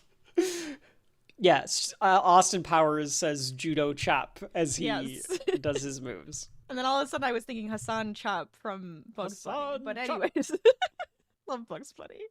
Bond is trying to interrogate this guy, asking him who he is and all of this. And the guy's like, can I have a cigarette? And because he's James Bond and he's like, I mean, fuck, I could use a cigarette too. So he lets this guy have one. And I was to get like, one too, I think, even. Yeah, and I was like, this is going to be a suicide pill. And it's like, yep, sure enough it is. And this guy dies. Man, then I go, God, who are you working for that you are willing to commit suicide? Well, that's what's good about being able to build up a villain like this, because this villain is so bad that this guy would rather commit suicide than face the wrath of giving up this guy that he's working for to MI6. Yeah. So like that's how badass the villain has to be. Right. So I like that. It works to be able to build up Dr. No. Right. Yeah. It just makes me think of Red Skull. It's like the Red Skull. Yeah. Yeah. Dr. No could be a Red Skull and Dr. No could have a lot in common. I feel like really they could. Yeah. Yeah. Bond shows up at the house with the dead driver in the back seat. It tells the other guy, make sure he doesn't get away. Yeah. I loved that. Such a smarmy asshole. So the guy looks at him and is like, I think he's dead. I like that line. Yeah. So it was a cyanide in the cigarette. So a classic spy movie trope where somebody kills himself via cyanide with a cigarette or type thing. Mm-hmm. This dude in shorts comes in looking straight out of a dictatorship. His long socks. It's great. Yes. He looks like he looks like how I would dress as a dictator. Like he's got his khaki socks on. He's got khaki dad's shorts and stuff. It's great. Yeah. Mr. Garrison is going to wear this one day. If not him, Elon Musk. One of these guys is going to dress like this in the summer one day. And then we're all going to know. Because that's the outfit. We all know. Bond wants to know who saw the missing guy. And they were like, well, he was playing bridge. And he's like, well, we're going to need to talk to that bridge group then. And all I was thinking was, he's thinking he's going to play, like, gamble with this bridge group and, like, rob them of their money. That's the first thing that went through. Bridge like, gambling. Wonderful. I can gamble. I can get a martini and gamble. I think this trip will be worth it if I can get some gambling in. Of course, this will be a men's club, so... He goes to Strangeway's house to investigate. It's a nice little place. This was the most noir and detective-y that I've ever thought that James Bond would get. Like, he it's gets kind of a very noir. detective-y. I The like next- a detective, you know? The next, like, act is all very noir-y, actually. It's a nice little place, he says. The set was still on, but they forced it to die when security was questioned. So they had to turn off the thing because the security was questioned. So they weren't able to, like, archive anything that happened or, like, any of the noises or anything like that. Right. Which makes sense. He's looking around. There's a receipt from a Dent Laboratories, and it focuses on that for a while. It's that old 1960s way of doing it, too, where it's like instead of the character being like, yes, Dent Laboratories, I see, they just show you the receipt, and they for like a long time so that as an audience member you can read the receipt. Oh, yeah, absolutely. He also sees a photo and asks who it is. Well, and he it's does. He does ask, like, "Oh, is he into geology?" And he goes, "I don't know." Yeah. I don't know. The photo includes a guy that tailed him. So I guess the guy that was driving Felix was the guy that was tailing him. And they're like, he's a local fisherman. And he's like, well, it's something to work on. Yeah, it's so like a lead. It's some way, or shape, or form. Yeah. So then we go to Bond's room, his hotel room. It's a very plain room. He orders a dry martini, not stirred. Because he needs that booze. He needs the alcohol content to be as strong as humanly possible. That's right. And I was thinking, it must be kind of tough to be a spy because you're always paranoid about everything. Like, You he's have setting to be. No, I have understand. to be paranoid. I understand. I'm just saying, like, it must be kind of lonely because, like, you're just constantly paranoid about everything. That's true. So, spies, if you're listening to us, let us know. Right into the mailbag. Let us know, are you paranoid about everything? Like, how's that life work as a spy? I'm you can do it curious as anonymously. well. Do it from a throwaway email. I don't give a shit. I mean, You can make it up. I would assume they would, or they're kind of, showing us everything. I guarantee you that we have a substantial spy I would listenership. love that. I love the idea of spies listening to our podcast. Mm-hmm. This is You what think they they're do doing on their days off, They're sitting there. They've got to fly. They have to do a lot of traveling. They got to do a lot of traveling. A lot of stakeouts. You're right. Shelf life, you probably need good. something. Good for stakeouts. Good for traveling. Absolutely. Mm-hmm. We're big in the spy community. That's a shirt. Big in We're the big in shelf the life. spy We're big in the spy community. community. He taps on the briefcase. So he closes all it the off. doors. Yeah. He goes to the briefcase and he like is putting on like a powder onto the locks and stuff. So when you click it open, it's gonna put like a thumbprint on it. Exactly. And then he just sets it down because he's leaving the briefcase there. But if anybody breaks in and tries to like look into the briefcase, then he'll know that somebody tried. Yeah. Right. He's setting the room up. Right. Oh yeah, So- he's setting it and up then- for somebody to come in and do stuff. But it's doing this so slowly, like you're seeing every thought process go through Yes. James Bond's head. He Yes. pulls a hair out, which Sean Connery shouldn't, because I get it. Like, you're thinning. You need all those hairs. Those Sean. hairs are numbered. I'm only saying that because, like, notoriously in a few movies, Sean Connery went bald. So, like, oh, that's fair. half of the Bond movies, he's wearing a toupee. That's fine.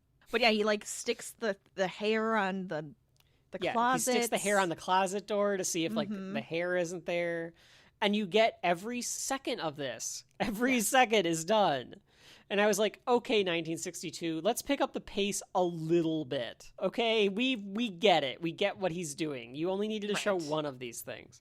He doesn't drink the martini either. No, he picks it up and thinks about it. That's later, Yes, I thought. he smells it. Well, no, like even this one, he like smells it, sets it on the table, and then sets up the room and leaves. Okay. Yeah. Because he's like, well, what if it's poisoned? Like that would be a Right. stupid way to die. Just immediately drinks the poison and dies, and this guy's like, yeah, I did the best job. Look at me. He let me in the room and everything. I poured his drink. He goes to the bridge club and they're all talking about women because of course they are. And Bond's like, well, we probably should change the subject as much as I like talking about all the dames that are here. And he wants to know what happened to Strangeways. And he only talked about fishing and bridge. And they're like, that's the only thing that we ever learned about him. We don't really know. Like, I don't even know if the people there knew that he was a spy. So, I don't think so. I doubt they knew he was a spy. They probably just think this is his friend because he like went missing or he's dead or whatever. I guess he's dead. He's not missing. Yeah, no, he's... Well, yeah, I mean... They all know he's dead. We never really know, Or maybe like... he says he's a cop or a detective or something. Yeah, I guess I would say, like, oh, I'm not just a friend, and I came to, like, fish It's with either him or I would say whatever. it's going to be either a friend or a detective is what he uses as, like, his cover. So that he can talk to everybody, and they'll just be like, oh, okay, yeah, we'll tell you everything. They tell him to go to this fisherman because he, like, always went to this fisherman. So he goes, and again, it takes a long time as he, like, walks down on the pier, and he finds the fisherman. Right. He goes up and asks him a question, and he's like... And he finds a man named Quarrel. Quarrel's like, well, good for you. And Yeah, he's like, I'm a little busy here. And he goes, Yeah, well, he's I would like- can you take me out on your boat? No, I'm "Nope, busy. can't do that. Yeah, can't do that, Captain. Too busy. Yeah. And, well, did anything happen to him? He's like, nothing happened. Took him out fishing. That's all I did. That's all I Like, do. Unless you know something different. Yeah, so he, like, plays super coy with him and everything like yeah. that. This actor is John Kitzmiller playing Quarrel. I know that John Kitzmiller name, too. Like, he died in 1965, so he died, like, really shortly after this. Yeah, he really did. He played Uncle Tom in Uncle Tom's Cabin. That was, like, his last role. Oh, wow. But I feel like Kitzmiller... Oh, I know why. Because it's in Seinfeld. They talk about Johnny Of course there is. Kitzmiller. So, like, I know that name because of Seinfeld, actually. That's funny. He's in a lot of stuff. Yeah, but he apparently died shortly after this. Only at 51, so he was pretty young when he died, too. Bond wants a charter. He says he can't. Quarrel leaves. Bond stands there just watching him walk away. Yes. And then he just kind of follows him, like, slowly. Right. And Coral keeps looking back, and he just keeps following him. Was he supposed to be... I think he was leading him. telling him, like, come on, like, come this come way. this so we way. can I'm not going to talk. talk to you Yeah. here. I'm Yeah. going to go. But here, I'm going to keep looking back like, are you following? You should be Yes. following. Because that's I what he have does this whole time. His entire point of being in this movie is to be like, dude, it's over here. Look this way. Quarrel is. Look over yeah. there. Yeah. Yeah. Come over here. Talk to that one. Like, that's what he does. I half expected Bond to hit on some of the local women instead of following him. Like, to, like, Oh my God, it start would've been following funnier. him and then get distracted and be Yes. like, oh, well, hello there. Oh, hello. like, just completely lose track. He sits at a table at this bar with a woman instead of like going to the bar, and the guy's like, Quarrel's what like, are you "Ah, doing? come on. I thought this was clearly another trap that it's like, does James Bond just get himself in these traps on purpose? Like, what is he Probably. doing? I think he does. I think he was trying to. There's faint Jamaican music playing as he goes to this bar. There's like this outdoor like beach bar. Mm-hmm. It's the theme to the movie almost. It's that underneath the melon tree, my honey and me, like, or whatever that song is. Yeah, that it's Honey is that. singing. But they say it. They do it like 4 times. The yeah, same it song. comes up back. Yeah, it Mhm, comes something up. about the moon and then the honey tree or the money tree. Or it's the honey tree, isn't it? He sits next to Quarrel, and Quarrel says that the boat was too public. We can talk in the restaurant, and they go into this back room, and of course Quarrel immediately pulls a switch on him, and then Right. the bartender grabs him from behind. Puss feller. Pussfeller. What a fucking name. It's in the book. That I'm starting to Sorry, think go on. Ian Fleming might be a hack. Puss feller. Pussfeller. Because he wrestles. He wrestles crocodiles or alligators. Gators. Yeah, that's the word. Gators. But of course, James Bond, stronger than a fucking alligator. He breaks free, pulls out the gun, and he's like, get up slowly, face the wall. And he backs up to the door, and then there's this white guy that was from the airport. Looks kind of like Henry Cavill. Like, Henry Cavill could be a good Felix in Yes. future. I could see that. Yeah, my other thought was that he kind of looks like a smaller Superman, Yeah, exactly. which is why I think I thought of Scott Summers. Yeah. Probably somebody- also because he's got like these giant women's glasses on. You got ladies' glasses. They're like giant women's sunglasses, and you know what shape I'm talking about Yes, when I I say know. that. I know. I don't That know was why. the style at the time. I mean, I'd wear those. They frisk James and they find nothing, and we go through the whole thing. So then we find out that it's Felix Leiter from the CIA. He gives him his gun back. They realize that they're all on the same team, so now it's time to party. And they immediately just are like, oh well, then let's just drink. Fuck it. Maybe ask for some confirmation that he's CIA Bond. Like, he just would is like, hope. oh, you're a CIA, and you have an American accent, so great. Well, he's an Like, American, so he can't be that bright. no one that's American can be an evil man. Like, I know Felix Leiter is the character, but, like, there's no confirmation that this man is going to not be a spy for what's going on here. They just kind of go along with it. So a party's going on at Pussfeller's place as we follow through Party at Pussfeller's, also a good shirt. That sounds like a great shirt. Hashtag Oh my Party at god, Pussfeller's. the people partying at Pussfeller's. Did What you about see these faces? The one guy No. reminds me of the guy who does like the noises in Spaceballs, like the way he like changes his face and stuff with his eyes, and he's going like with his arms up in the air, and it's hilarious. Rachel, They're into it. People at Pussfeller's have a fucking good time, okay? They fucking rock it at Pussfeller's. I mean, honestly, there could actually just be a party happening, and they decided to film here. When you when you get to the hotel in Jamaica and you're like, hey, is there like a good place to party? They're like, Pussfeller's. You gotta go to Pussfeller's. The second I hear that, it's like, we're going. They're We're like, where's the best drugs at? Pussfeller's. This 50-year-old Where's Jamaican the best food? dude. Pussfeller's. Where's the best drinks? Pussfeller's. God They damn got it right. all. Yeah. There's got to be a Pussfeller's shirt, like, right? Like, I can buy a Pussfeller's t-shirt that says, like, established 1962 on it. I kind of hope there would be. Be amazing. So we go through this party via Pussfeller's point of view, mind you. Like, he's walking Yes. through the party, asking everybody if they're having a good time. He's looking smart. All right, he's got his jacket Oh, on. and Pussfeller's everything. looking fucking great. He's got a white tuxedo on. It's fantastic. Looks like a 60-year-old man walking through this party. Looks Oh great. my gosh. In the back room are our heroes. So James Bond is sitting with Coral and Felix Leiter. All of the reviews that I could find about this movie, Rachel, said that they thought that the guy playing Felix Leiter was kind of stiff. He's a That bit. he doesn't. He I kind of feel- just blends in. All of us. He just feels a little like lost. I get that, but I agree. But I feel like you don't want him to have more charisma than Bond. Oh yeah, absolutely. So like it needs to be a happy medium between this stiffness and up to Sean Connery level.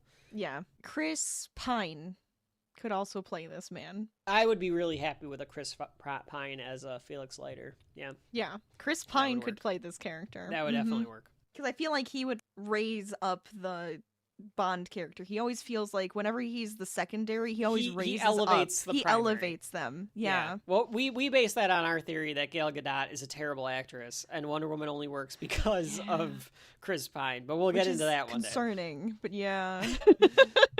They say that they found nothing, that they have no like leads on what happened to Strangeways, and they only know that the one day he asked to go to Crab Key, which is this island that's like part of Jamaica. It's one of these big islands.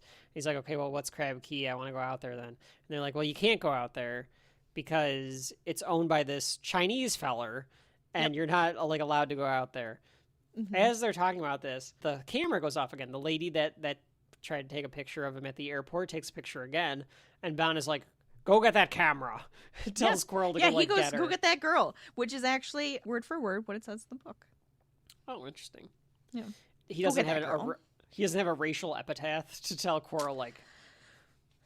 Yes. You. Mm-hmm. He doesn't actually say anything horrible there. Get that girl.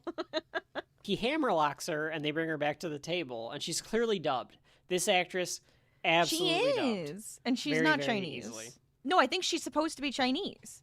Oh, She okay. has the outfit on and everything, but I don't think Okay. she is. There's some Chinese actors in this, like the nurse. The people act slash the doctors and bellhop. stuff. Yes. Yeah, is There's Chinese. like the scientists are actually Chinese. It's like weird that they gave some roles to Chinese people, but they were like, but not those roles. Like it's so odd. Mm-hmm.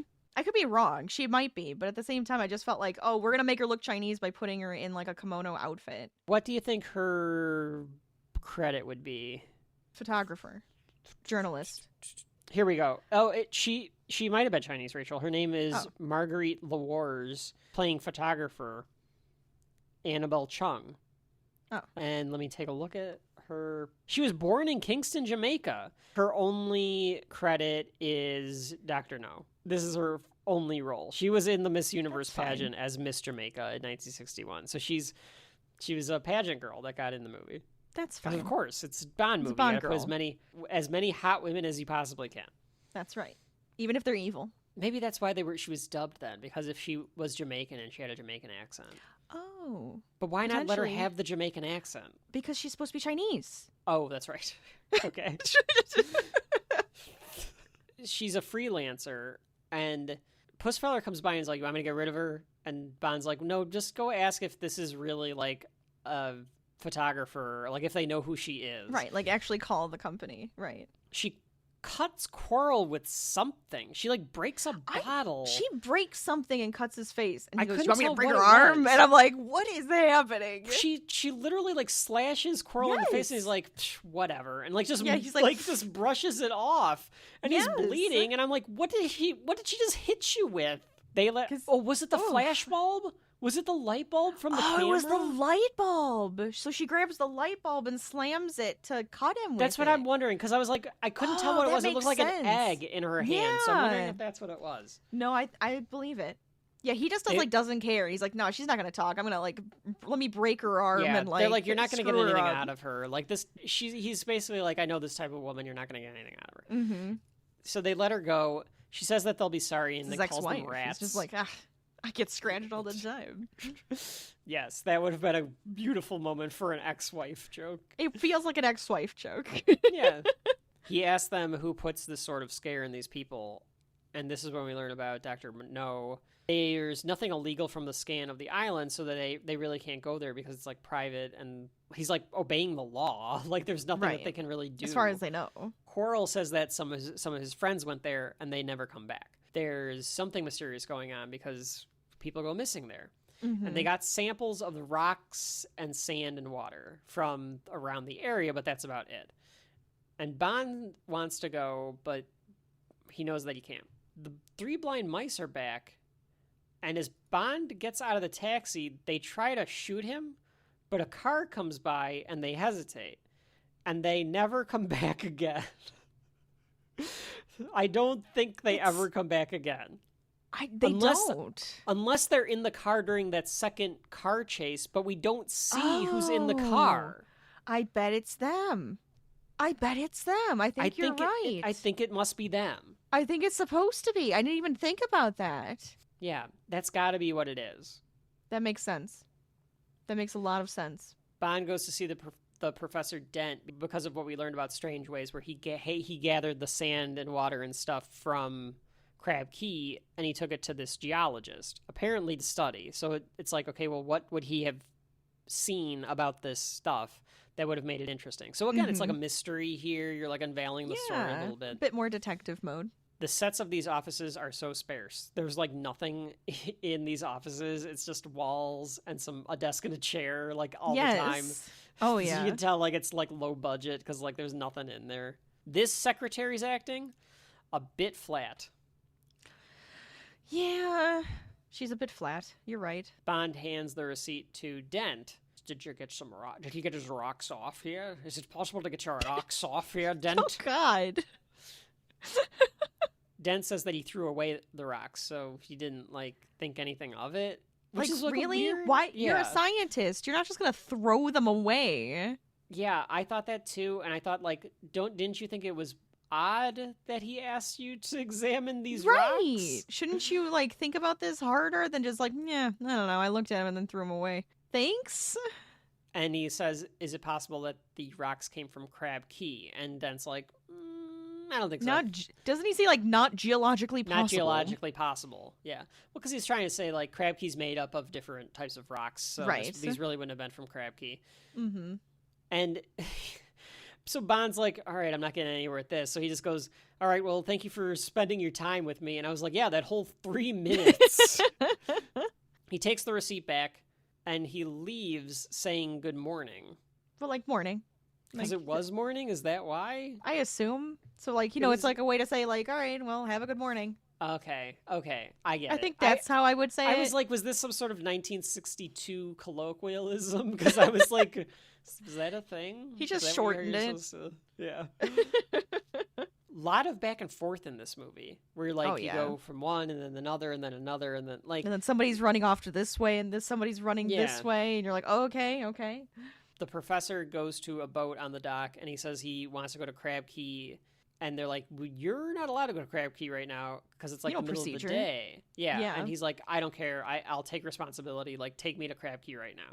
We're getting more about this.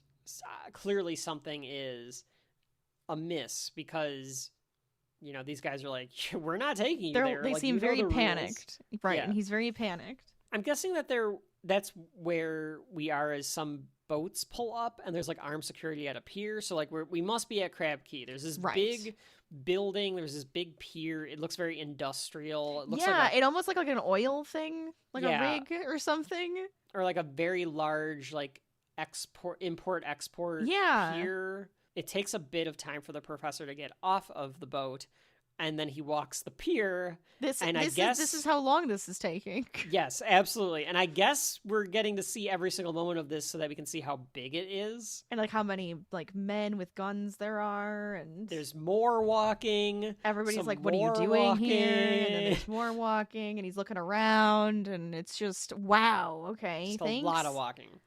Once we get past all the walking, we finally go into this contraption, this building, whatever it is. And the professor is hesitant to like walk into this room. There's this vast room. There's marble floors everywhere. There's this giant skylight that almost resembles like a cage. Yes. Like, didn't you think? Like the way that it was like gridded. Oh yeah. It looks very medieval. This room. It looks pretty medieval. It also looks like the room in Hunger Games where he goes to eat the berries because you screwed up. Yeah. That's a good analogy. A voice says, sit down. There's nothing... It's not like there's a modulator or anything on this voice. It's just like a voice, right? Like, I didn't think that there was anything like too creepy. No, I about agree. The voice. That he sits down in the chair in the back corner because he's like, I better do what this voice says. Yes. And the voice asks him, why have you come in daylight? And he wants to know why Bond is still alive. Mm-hmm.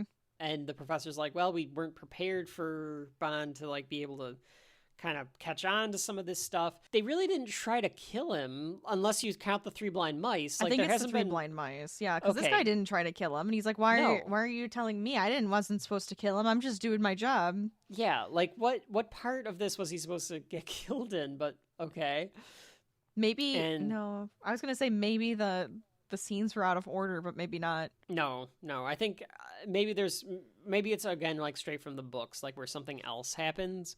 But it's they like possible. cut it. The voice says that the professor failed. As the camera slowly pans in, I thought that was okay. Like you're trying to get the sense that he's like getting claustrophobic because like the walls are closing in on him almost. The professor thinks that Bond's going to try to come out here. He wants to come out to Crab Key. Right. And this prompts the voice to tell him to go to the table. It's a big echoing voice, very calm, very matter of fact, very collected. It's not like he sounds mad, but like the words, you can tell he's mad. Yeah. Because he goes, you failed. I didn't fail. I don't like failure. That's right. Yeah, you failed. I did not fail. Mm-hmm. And inside of this cage is a tarantula. Yeah, a tarantula. I'm guessing it's just a tarantula. That in the early 60s, people did not know that tarantulas... are very friendly. They're very friendly. Because the reaction... I'm not a big fan of like spiders and stuff, so right. Would I hold a tarantula? Maybe. Probably not. You could pet one, though. I might pet it, but it would just make me very uncomfortable. Sure.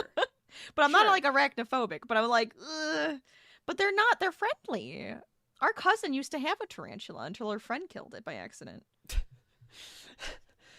But what a story. She did. She goes, could you watch the tarantula while she was on vacation, and then they ended up killing it. Oh, I didn't even realize. Yeah. That. At least I know that story. I could have made it up. I feel like I've known it my whole life, though. They're not like mischievous or anything like that. I don't think so. But I do wonder if in the 60s people just didn't know that. They just thought that they were like another spider, that they were like deadly Like it's and a stuff. big, scary, deadly spider. The way that they're acting about this tarantula is like, holy shit, James Bond is going to die because he's going to get killed by this spider. Right. In the book, it's a centipede, like we were Right. saying earlier. Right. It could have been a scorpion, but that I feel like isn't like a Jamaican thing. So like, but it's like what? Or a snake? A snake would have been a good one. Snake could have worked, yeah. And I get it, like a tarantula is bigger, so it looks like it could do a lot more damage, but they just don't give a shit. Like, yeah, they can bite you. Yeah, but they could, they're not but I don't think it's gonna like kill you. Yeah, I don't think it would kill you. I think it would give you probably a welt reaction. or something. Yeah, you might get sick or something, but I don't think you're gonna die. And they don't want to. Like, if anything, they just want to be held. And like Leave that's me about alone. it. Yeah. That's odd that they like choose this tarantula. Deadly tarantula. Like it's even in that Daylight Come and I Want to Go Home. Hide the deadly back tarantula. Daylight that's true, come you're right. and we want to go home. We could headcanon this, Rachel. We could headcanon this to be that Dr. No has genetically modified some venomous tarantulas. Ooh, oh, okay. He'd also have to. That's fine. He'd also have to make them aggressive because even if they were deadly, they're just going to be like, all right, whatever. Yeah, you gotta If like they were piss them crawling off. on, yeah, and stuff. you'd have to piss them off. Oh, I'm like, so looking they're up tarantulas. Oh, look so they're- at this one's eyes. Aw, It's he kinda looks cute. Yeah. Okay, so they're clearly going to try to kill Bond with this spider. We go back to Bond, and he ordered a car. We find out this lady checks him out as she gives him the keys to like back to his like room. I liked that. Like, Yes. no matter where he is, he just can't get away from the poontang. Yeah, because she was like, "Ooh, can I come with you?" Look at this Oh, look at 30-year-old this man guy. that looks like he's 45 years old. Looks like he's got some mileage on him. Oh my god! I mean, he kind of does. If his room is dark, the moonlight's coming through. It's cinematic, I suppose, except for the Yeah. fact that like it's so slow. Like he literally pours himself a drink, sits in the chair. We sit Checks there the for hair. a minute, Oh, checks the the hair. hair is It's gone. gone. So he Bring over assumes the briefcase. Oh, look, there's a thumbprint. He assumes he's about to be attacked, but he still makes his way to the bed. He grabs a new booze. Like he grabs like one that was like Yeah, he like closed. goes to use the open one. He goes, nah, closed one. And so he's like, yeah, I can't even go one night without having this fucking booze because he's suspicious that he's going to die. And he's like, Oh yeah, I still need this booze. it's gonna help And him relax. And he ends up going He's to gonna sleep. sleep. He goes in bed to sleep. Like, I guess he Yeah. would have investigated the entire room or whatever, but like, it's still odd. Bond is sleeping. Yes. Alone, surprisingly. Surprisingly, I'm surprised he could go to sleep alone. And he wakes up, and the sheets are crawling, and it's the tarantula! Dun, dun, dun! The way Sean Connery is sweating and his reaction to this, it makes me think that they lied to him and were like, yeah, that's actually the tarantula in the bed, Sean. Like, just to get his, like, So to make him freaked out. Because he does have it crawl on him a little bit. No. The Yes. notes I have... All right, no, hang on, Rachel. I have notes on this scene. Sean Connery was terrified of tarantulas, or was Yeah. terrified of spiders. So he would not be he wouldn't let the spider crawl on him. So If what you is that? look- What is the face with the shoulder? There's a pane of glass that the tarantula is crawling on. So he's not really crawling on his shoulder, he's crawling on the glass. And they just shot it at an angle so it looks like he's crawling on his shoulder. There is a shadow. Oh, there's like a weird shadow. Clever. Yes, the magic of movies. Clever. The magic of movies. That still had to have been like freaking him out though. Yeah, so I think Because that there's a freaking spider on glass next to him anyways. right. Like, So he's acting, but he's not really acting. Like he's really afraid of this spider. that's what I'm thinking. The spider And ends then, up. and then they just show another man's arm and chest. Yes, it's his Okay. stunt double doing the That's fair. They Okay. the spider goes to the pillow because it's a tarantula and it doesn't give a shit, so it doesn't really Can I care. cuddle? Cuddles? And Bond's like, "Fuck this! I'm getting out of here. I'm going to kill this tarantula." He jumps out and he presumably off Takes a screen shoe. He crushes it with a shoe repeatedly. And I thought, poor little guy. He didn't even try to kill you. He was a terrible assassin. Little cuddles. I'm an assassin. I'm going to kill James Bond. I'm going to kill him with kisses. Big hugs for Mr. Bond. Like, here's this little puppy spider coming to say hi. He's like, beat it with a shoe. I'm going to beat it with a shoe until it dies. The only good spider is a dead spider. So that's the most tension that you get in this entire movie, is the tarantula crawling on James Bond. Otherwise, most of this movie is a collection of vacation scenes with a spy in Jamaica. He is like on vacation most of this movie. It's true. Yeah. The next morning, he asks for more info about Dr. No. The guy that's like at the embassy, wherever he's at, is like, he runs it like a concentration camp, which is a hell of a sentence to say in 1962. But no one ever complained, so they don't really know like if there's anything wrong with it. Strangeways had the files, but they can't find the files. And he's like, doesn't that seem a little suspicious to anyone else? Mm-hmm. So the secretary that comes in isn't the same secretary that was the doctor's secretary. Correct. This is a different secretary. This That is was a a secretary different that's secretary. working at this MI6 embassy type place. Okay. Yes. Okay. So they have a spy on the inside. Bond even notices then that as he leaves, because he's like, I don't want to go out the front door, because like he's doing the spy thing of like, I don't want people putting together what I'm up to here. They're like, yeah, you can go out the back door. And out the back door is the secretary, and she was clearly listening in, because when he like opens the door, she's like on her like knees, kind of like towards the door. Yes, like at least like make it look a little less obvious. Well, like, she's like, I was just looking for papers. Yeah, Look at me she's like looking for the filing. papers. She's trying to like look like she's filing through papers, but like clearly. So Bond goes back to Quarrel. We go back to Quarrel now. Oh wait, no. I'm sorry. I'm missing a very important point here. He talks and flirts with the secretary. Of course he does. You can't forget this. He didn't care about the doctor's secretary. This man has a problem. Well, you know what, though? I could give him a little bit of credit, because I could say that he realizes she's up to something. Oh, yeah. And he's like a femme fatale, but whatever the male version of that is. So he's like, the easiest of the femme fatale. The easiest way I can get information out of this woman is by sleeping with her. So I guess I'll start that. I guess it just would be the homme fatale. Oh, there you go. Because it literally means the fatal man versus the fatal woman. He is the fatal. I am a fatal man. Fatal in the sack. Trebek. Okay, I looked this up. Like, I wanted to see if anybody else said anything. And somebody's like, "Isn't that just pretty much classic James Bond?" Oh, what a male femme fatale is? Yeah. Like, what's the male femme fatale? James Bond. Isn't that what you mean? Pretty sure that's just James Bond. She says that she has the afternoon off, and he's like, "Well, would you like to show me around?"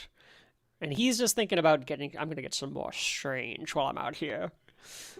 Meanwhile, he's got a watch with a Geiger counter, and he finds out that the samples were radioactive. Oh, yeah, because he goes, where were the samples sitting? And because they'll have, like, a residue, so he finds out that they're radioactive from looking where they were sitting before. Yes. Yeah. The American comes in, too. He wants Quarrel to take him, because he goes back to Quarrel, and he wants Quarrel to take him to Crab Key. He's like, you have to take me here. I'm not going there. There's a dragon there. Like, we're not going to Crab Key. And Leiter and Bond are like, tell me how to get there. Yeah, like give us directions. We're going, and we'll no matter go. what. Yeah, and Quarrel says, like, you know what? Fine. I'll be here at 7. Come back at 7. We'll go. So it sounds like he'll do it. Like they like convinced him without convincing him. You know what I'm saying? Yes. I guess the way he feels is like, I'm not a coward. I'll go. Fine. I'll take you. I guess fine. You're right. Yeah, they kind of bully you him need into me. It. They call him Chicken. And he's like, nobody calls me Chicken. Oh, Bach, Quarrel. Show us a fucking dragon. I had a tarantula in my bed last night, but you're bitching about a dragon. Like a little girl. You're a little girl, Quarrel. He gets a message. He's always getting messages. He goes to the phone. And it's the Toro lady. And she's on a bed in her silk robe. And She's doing the teenage she's got her girl. leg up taking a call like she's a teenager. Yeah. She's doing the teenage. I think it's just to get into character. Okay, because I Yeah. was like, when you find out what 'Cause now happens, she's femme it's like, fataling. yeah, because when you find out what happens, it's like, why was she acting like this? There's no reason for this. But yeah, you're right. I think it's to get into character. And she says to collect me at my apartment because she wants some D and she needs it And it's just so real lovely bad. up here. So let me tell you the exact location, turn by turn, about Yes, how to get to my And they apartment. do it turn by turn in the movie. We don't need this information. We turn can left. assume this Then happened. you turn right at the gas station, then another left. Zena Marshall is playing Miss Tarot. Zena Marshall, not of Asian descent. I assume she was doing this in blackface. Or not blackface. Yellowface. Like, I think they put... Yeah. They put some makeup on her so that she They made- looks Chinese. yes. Mhm. That's... I think that's what they did. Yeah. I mean, and I hate to be saying, like, what they clearly did, but they took eyeliner and, like, tried Right, to... they elongated her eyes. Yeah. Yeah. They made them a lot longer, and, like, she probably had rounder, like, eyes, so now they're more, like, olive-shaped or, like, almond-shaped. Yep. We get... And she's cute. She's a pretty She's very pretty. lady. So, of course, that means that Bond is flying as fast as humanly fucking possible Hell in this yeah. car. You could see how he was driving that car. It's Like, I am about to get late. I need to get there as quick as possible. Yep. And this is where we were thinking. A car pulls out behind him as he's driving. With the and theme starts a playing. chase. This is kind of iconic here Yes. because it's like as he's driving. Mhm. So that's like a good James Bond moment too. Oh, yeah. But this is like the moment where we think that those are the three blind mice because we have no idea who's in this car, but they're chasing him down. And he knows he's being chased. And then he gets to drive in a car with a green screen. That's right. A very bad green screen. The backdrop is cutting edge, this thing. People in 1962. It's funny. I can picture it. Yeah. Like where he's sitting. Like, I want to know if any of our listeners were around when this came out. Was this just like mind blowing, or was this like, that's B movie cheap? This looks like shit or whatever. I mean, it's You can it's tell actually it's not, green. It's not too bad. It's Well, not too bad. It's that technology. The Like, lighting it is what it horrible, but and Sean Connery doesn't do exactly the best job. Like, he's doing the hands back and forth. Like, he's Yes, trying to he is kind of- stabilize the car. right, because now he's on the rocks, so it's like, okay, it's bumpy, okay? Now you have to turn really hard. He just lets himself keep getting in these situations, it feels like, too, where, like, stuff keeps happening to him as he leaves this hotel. This car chase goes on for a while. And at one point, there's some, like, construction equipment on the side of, like, a cliff for some reason. Yes. I was going to say it's the roads, but the roads are literally just gravel. That's true. Hmm. Well, maybe they could be cutting a tree for all we know. I don't know. Oh, yeah, that's true. He slides under the construction equipment somehow. That's right. And the car that We was have no idea how, because there's no way his you car would can't have fit, see but it. yeah. You can see the car and you can see the construction equipment, and the car is taller than the construction Yes. equipment. And somehow Oh, yeah. he still slides the car underneath. He would have lost his head. But whatever. I mean, that's, it's the magic of movies. It's fine.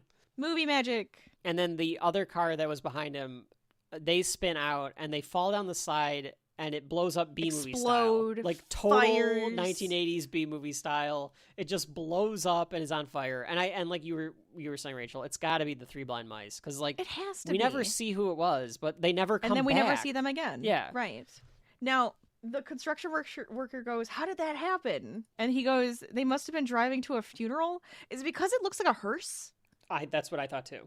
Okay. Because I was like, is that the joke? And then I didn't know if it was the joke, so... That, and they were trying to kill him, so like they would have been on... They were trying to get they were to gonna his be dying anyways. funeral or something. Or they're driving to their own funerals. Or they're driving to their own funeral, yeah. He still goes to the apartment. Either way, there's gonna be a wedding. I don't know why that's what popped to my head. I don't know. I don't know. He still goes to the apartment of Miss Tarot, and she answers the door. And I wrote... In a dress towel. Yeah, in a dress towel, and I wrote squish.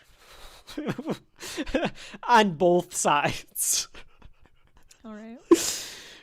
She clearly that's fine. Half of him is going to this place because he wants to investigate, and the other half is just because he's a total poon hound and he just can't help himself. That's right. And he's like, well, I might as well get laid if I'm going to be on this mission. She expected him to be dead, clearly. She like gives it away almost. She's like, oh. Yeah, she looks like confused, like, what are you doing here? Yeah. And he goes, you invited me. Yeah. Am I still invited? Yeah. And she's like, well, I just took a shower because I knew you were supposed to be dead. I'm wearing my towel dress. I do have to say the cut from her giving him the instructions to him flying as fast as humanly possible to get to her apartment is so funny when you take it in the context of this guy just being a total sex addict. He's a horn dog. He just needs to get there. An absolute horn dog. He tells her, don't put on any clothes on my account. And he kisses her. He just kisses her, just steals a kiss. Because it's 1962, and you can just assume that was going to happen. So it's fine. You can just kiss whoever the hell you want back then. That's right. You walk down the street, you can hit a kid, children. And you can kiss a woman. And no one, and then smack her too. If you were a white male of a certain age, goddamn That's right. True. That's make America great again.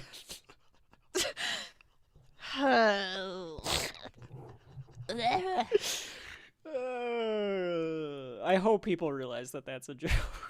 They have to, right? People have to know that I'm joking. You know what? I do think that was the Three Blind Mice, because I think they were driving that same car earlier. So I think that's what it was. Oh, so it was definitely them. Okay. She gets a call, and he's like, well, somebody has to answer it. So she goes to answer, and he, like, grabs the towel, like the head towel. And her hair towel. He smells it like a total perv. Like, he whiffs this towel. Do you think that was Sean Connery, or do you think that was, like, in character of James Bond? I think that was in character. I think that was in character. Of course it was. She tells... So she's on the phone with someone, and she tells the other line that she'll try to keep him there for a couple of hours. Because she's like, I don't know how he got here either. And then immediately changes her tone when he walks in. Yes, changes her tone, and she's like, and I was thinking a couple of hours, so a fuck session is upon us, because that is the goal. Like, all right, I know how to keep this type of guy busy for a couple of hours. They gotta do the flirting, they have to do the foreplay, and then that leads into one thing or another, and there has to be some breaks in between, some smoking. Oh, yeah. At least a couple of smokes, some drinking. You gotta keep your buzz on, Rachel. Right. So there has to be some drinking. You're right.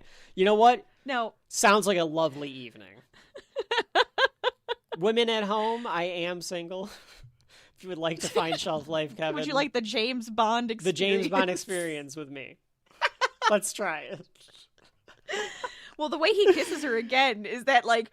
Yes, he goes in for the same kissing, which is so weird. And then they go to town. Well, actually, first, he says a line from Austin Powers, because he goes, I see that you also believe in living dangerously. He tells her that she's going to die of pneumonia. She goes, what? What do you mean? Yeah, she grabs her chest then, because... Rachel, did you miss this? He starts, like, unzipping the dress. He's unzipping her towel dress. Yes, and he goes like, oh. What's going on with my bag? Yeah, and Bond goes, no hands. And then they start to make out. So what, he's going to, like, pull the zipper down with his teeth? That's kind of what I assumed, too. Yeah. So I assume that that's, like, what she would do? Yeah. Oh, well, that's possible, too. Gross on both sides. I went out for Chinese food. No. I could have gone worse, Rachel. I know you could have. We cut to a few hours later. And yeah, you're right. He's like, I'm hungry. We just had sex for 3 hours. Go out to eat. Let's get some food. Yeah, he goes, let's go out to eat. He wants to leave. And she goes, no, I'll just make you food. And he's like, no, I want... They have this whole fight back and forth. She's like, no, I want to leave. leave. I want to go out. And he's like, I want Italian. And she's like, well, let's just... She's like, no, but if we stay here, we can screw more, and I can make you food. I can bring food into our play. We can have some food play. I don't know. Have you ever had Kung Pao chicken? And oh yeah, the chopsticks can be. And I can rice. Put something in your ass. It'll be great. And she's I wasn't expecting that. All right. And he's like, you know what? Fine. Fuck it. If you're going to be this way, I'm just going to get a taxi. And I couldn't tell if... Yeah, he's like, no, I'm just going to force you to go out with me. Is that what it was? Because she does get dressed to go out. No, so I know what he called. We know who he called. No, I understand that, but does she think that he called a taxi like, you know what? Fuck it. We're going out. Because yes. I was thinking, at first I was like, is he like, whatever, I'm going to go out. You can fucking stay. Like, I thought that's what he was like, I'm calling a taxi. No, he's just like, no, I'm calling a taxi. We're going out. Okay. I'm taking you to dinner. And she's like, and then she goes, how did you get here? I thought you drove. Yeah. And he's like, engine trouble. I couldn't get the damn thing to start. And she's like, oh, I guess that's why. What was her thought? Because she's like, I guess that's why it took him longer to get here. I think that explains like why he's not dead. Like they didn't actually chase him down. Oh. So he took a taxi and they didn't realize he was in the taxi? No, because he says that. Oh. Okay, so yeah. So she thinks he didn't take the car here, he took the taxi here. Okay. He took a taxi. All right, and so they were like waiting for him to take the car, but he never took the car. Okay. So they make out and again. He even jumps on it too, like explains what? Explains what? Admit that you're a commie. What does that explain? Are you a filthy communist? You're Chinese girl. They make out again. We get another time cut. And he looks at his watch. This is when he looks at his watch. Is literally he looks at his watch and she goes, my nail varnish. Yeah. I thought you came by car. Damn thing wouldn't start. Engine trouble. That explains. Explains what? Why you need a taxi. Why I need a taxi? Careful, my nail varnish. Okay, well that does come back. I know, that's the only reason I'm right. saying it. But he does. He looks at his watch because he's like, okay, how many positions can I get in before the taxi shows up? I just picture that the general is waiting in the car and he's like, all right, I got another 10 minutes before Bond climaxes. So finishes again. The taxi shows up. Yeah, because now she's dressed. See, they're going to go to dinner. Yeah, they get in the taxi cab. And it's really she gets pushed in. And it's really the superintendent. And she's getting arrested for something, I guess. Well, she's in cahoots. Well, but it's just suspicion of being a traitor or something. Like, they don't really know what it's for yet. But they're going to they're going to question her. They're going to question her. And she spits in his face as they drive away. Yeah, she spits at him. So now you really know she's in cahoots. Yeah. Well, she spits at him because he makes a crack about her nails. Yeah, he said, well, be careful of her nail varnish, because I was. Damn right. James Bond does not care what side you're on. He will bang you. Does not care what side of the fence. That's right. He pours some more booze for himself because he's an alcoholic, as well as a philanderer. He sets the mood. He turns on some music. He gets some drinks. He's trying to make it seem like him and her stayed at the house. And they're in bed because he puts the music on. He puts the Honeydew song on again, and he sits in the bedroom. We didn't need to see all of this, though. Like, again, we're seeing everything laid out. In fact, it would have been a better reveal if we didn't see him put the pillows in the bed, sit in the chair, start playing solitaire. A more modern movie would have maybe shown him pouring the drink. Because he, like, puts a big smile on when he, like, goes to pour the drink. Yeah, he's like, I'm gonna, like, set up this room, make it look like we were canoodling on the couch, and then I'm gonna turn on some music and pour the drinks. It would have been a good reveal if the professor opened the door, shot the pillow. Walks around, looks at everything, sees, like, oh, okay, they're still here. Okay, his coat's here. Okay. And then walks in and shoots After shooting the pillow, then we hear, stop right there. And, like, a reveal. Yeah, and then it's like, oh, Bond set him up. Like, that would have been nice. Right. Instead, you just get Sean Connery walking around this fucking house. Which, by the way, I liked this house. I liked this set. If you could, like, get this kind of, like, cute bamboo style, like, bungalow, kind of nice. Yeah. It's kind of cute. It's big rooms. Big rooms. Yes. It's a bedroom. It's got the kitchen. It must have a kitchen because she's going to cook him Chinese. He's playing solitaire in the dark and he's waiting and he hears something. I love that he's playing solitaire. He's got to do something. There's just something about that. In today's day and age, he'd be listening to Shelf Life. Exactly. That's right. That's right. A guy walks in, gun drawn, shoots the bed. It's the professor. And he says, drop it. sit down. And the professor's like, oh, the girl must have talked. Which she didn't really talk.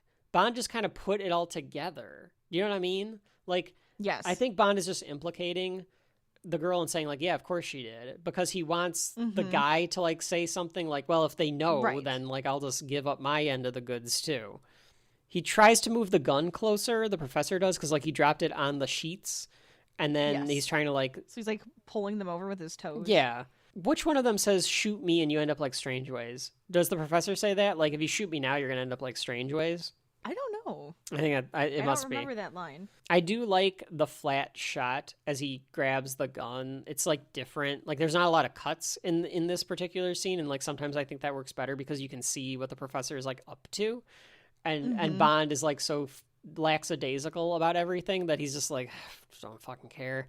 And is like lighting a cigarette and just like asking him like who he's working for. The doctor does. Okay. The doctor says it because then he goes, you killed him? That's right. And he says it doesn't matter how he was killed or who he was killed by. Mm-hmm. The professor grabs the gun, like actually ends up Yes. grabbing it. He tries to shoot Bond, Right. but there's no more bullets. And Sean Connery with this cold as ice Whittly move, goes. with the cigarette in his mouth goes, Well, you might as well know, as you won't live to use the information. I won't keep up. It's a Smith & Wesson. And you've had your 6. and shoots him. Shoots this guy Right. dead. Yep. So fucking, like, in cold blood, really. It really gives you a lot of an idea of the character. Take him in or something. That's what I thought too. Like, how are you not questioning this guy more? They get into the boats now at this time. So he heads out to Crab Key with Felix and Quarrel. The Smith and Weston wasn't his gun, right? That No. wasn't the gun at the beginning. No. It I can't remember the name of it, but it wasn't a Smith & Wesson. Okay, never mind then. It had a more English name. They get into the boat. They head out to Crab Key. It's late at night, or it's day for night. Did you notice this, Rachel? The day for night? Oh yeah, they totally my did God. the blue light over it. Yeah. It's not great. Again, all the trademarks of That a B moon movie. is so bright. All the trademarks of a B movie in this thing. I do like how they're like, you're late. We've been ready for like 2 hours. Yes, and he's like, well, you know, I had to get Banging laid. a lady, had to kill a guy, you know. Typical spy stuff, right? Am I right, Felix? Felix is like, I haven't gotten laid once in this whole gig. What do you mean? What are you talking about? Felix stays, and Quarrel and James go into this canoe to go to Crab Key. I don't know why all three of them don't go, but I guess Leiter has to stay to, like, observe if they come back. Like, I guess one of them has to stay, maybe. Maybe that's the idea. So, I don't know, because I love the fact that the American goes like, let me come with you. And he goes, no, we've settled that. Yeah.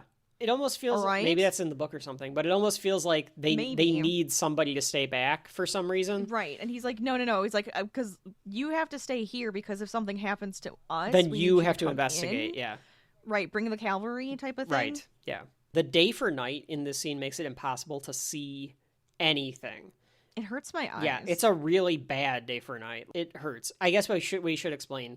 It's in the name, but for those of you that don't know what that means, it's when people will shoot, because for sake of ease, they will shoot in the day, and then they just kind of filter the lighting out, or they turn the lighting exposure down as far as it They can like go. turn the brightness down, Yeah. and then they put like a filter on it, and it So it looks kind of like it's nighttime, but not really. And it makes never it looks dark, good. but then the lighting looks funky. It never 'Cause it's looks like good. that. The moon doesn't give that kind of light. Right. The reflections and the coloring just wouldn't be the same. Yeah. Just shoot it at night, do your best with the lighting. It never looks good as day for night. They pull the canoe ashore, and they head into a bank, and like a river bank or whatever. Bond tells Quarrel to cover it up, and they'll sleep until it's light out. And I'm thinking, like, all right, so you did all of this. I guess you had to do it under cover of night. You had to get to the island. Right. And they're like, well, we need to rest up because, like, we can't do this, like, exhausted now that, like, we haven't gotten any sleep. Quarrel drinks some, and the music would indicate something, but it's not sure quite what. I don't know what they were thinking with the score here, because I don't just know. doesn't. It was a little. It's all over the weird. place. Didn't you think? Yes. Bond wakes up in the morning and he hears a woman. Yes, here's a woman singing. You got a fade to black here, Rachel, by the way. A few fade to do get a fade blacks to in this movie. I thought you'd a have couple. appreciated that. It's lovely. We do like that. Yes, here at Shelf Life, we like we like fades to black while you're banging some chick on your spy mission. As always. He has his gun drawn because he's just not sure. And then a very, very, very, very, very famous moment. Oh, yes. In movie history. Oh, yes. I knew this moment. Yeah, like before it happened. you've seen this many times, right?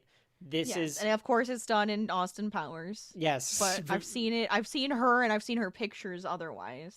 this woman wearing a very, very small bikini, I think, for 1962. It's not that small. I mean, but it's like a bikini. It's a bikini, though. It's a white bikini. A white bikini. She coming out of the ocean. She's got her shells. She's With like singing. a belt and a knife. Yeah. She looks fine as shit. She would. Oh, she's beautiful. She would be hot today. Like, this woman She's is beautiful. Is Absolutely. gorgeous. This is Ursula Andress playing Honey Rider. She is the first, not the first Bond girl. I think Sylvia Trench gets the dignity of being that, but she's like the first like hot love interest. I think that kind of like plays out in this. They found her. They like saw her, like she was a model, of course. Oh, you could tell. And how old was she? She was born in 1936, so she would have been 32. Is that right? Oh, okay. Not right. No, 36. 28. When is this? 28. So like 20. She actually comes back in a really bad version of Casino Royale from 1967 as Vesper Lind, but Oh. I'll talk about that later. What was I going to say? Oh, so she was a model. They just thought that she was like gorgeous when they like saw her. So they like tried to get her to play Honey Rider, and like she was up for it. She's German, Okay. and they didn't want her. She has like a little bit of an accent happening. She has the Iron Curtain German accent, and they thought it was too rough for what this character is supposed to be. So she's dubbed too.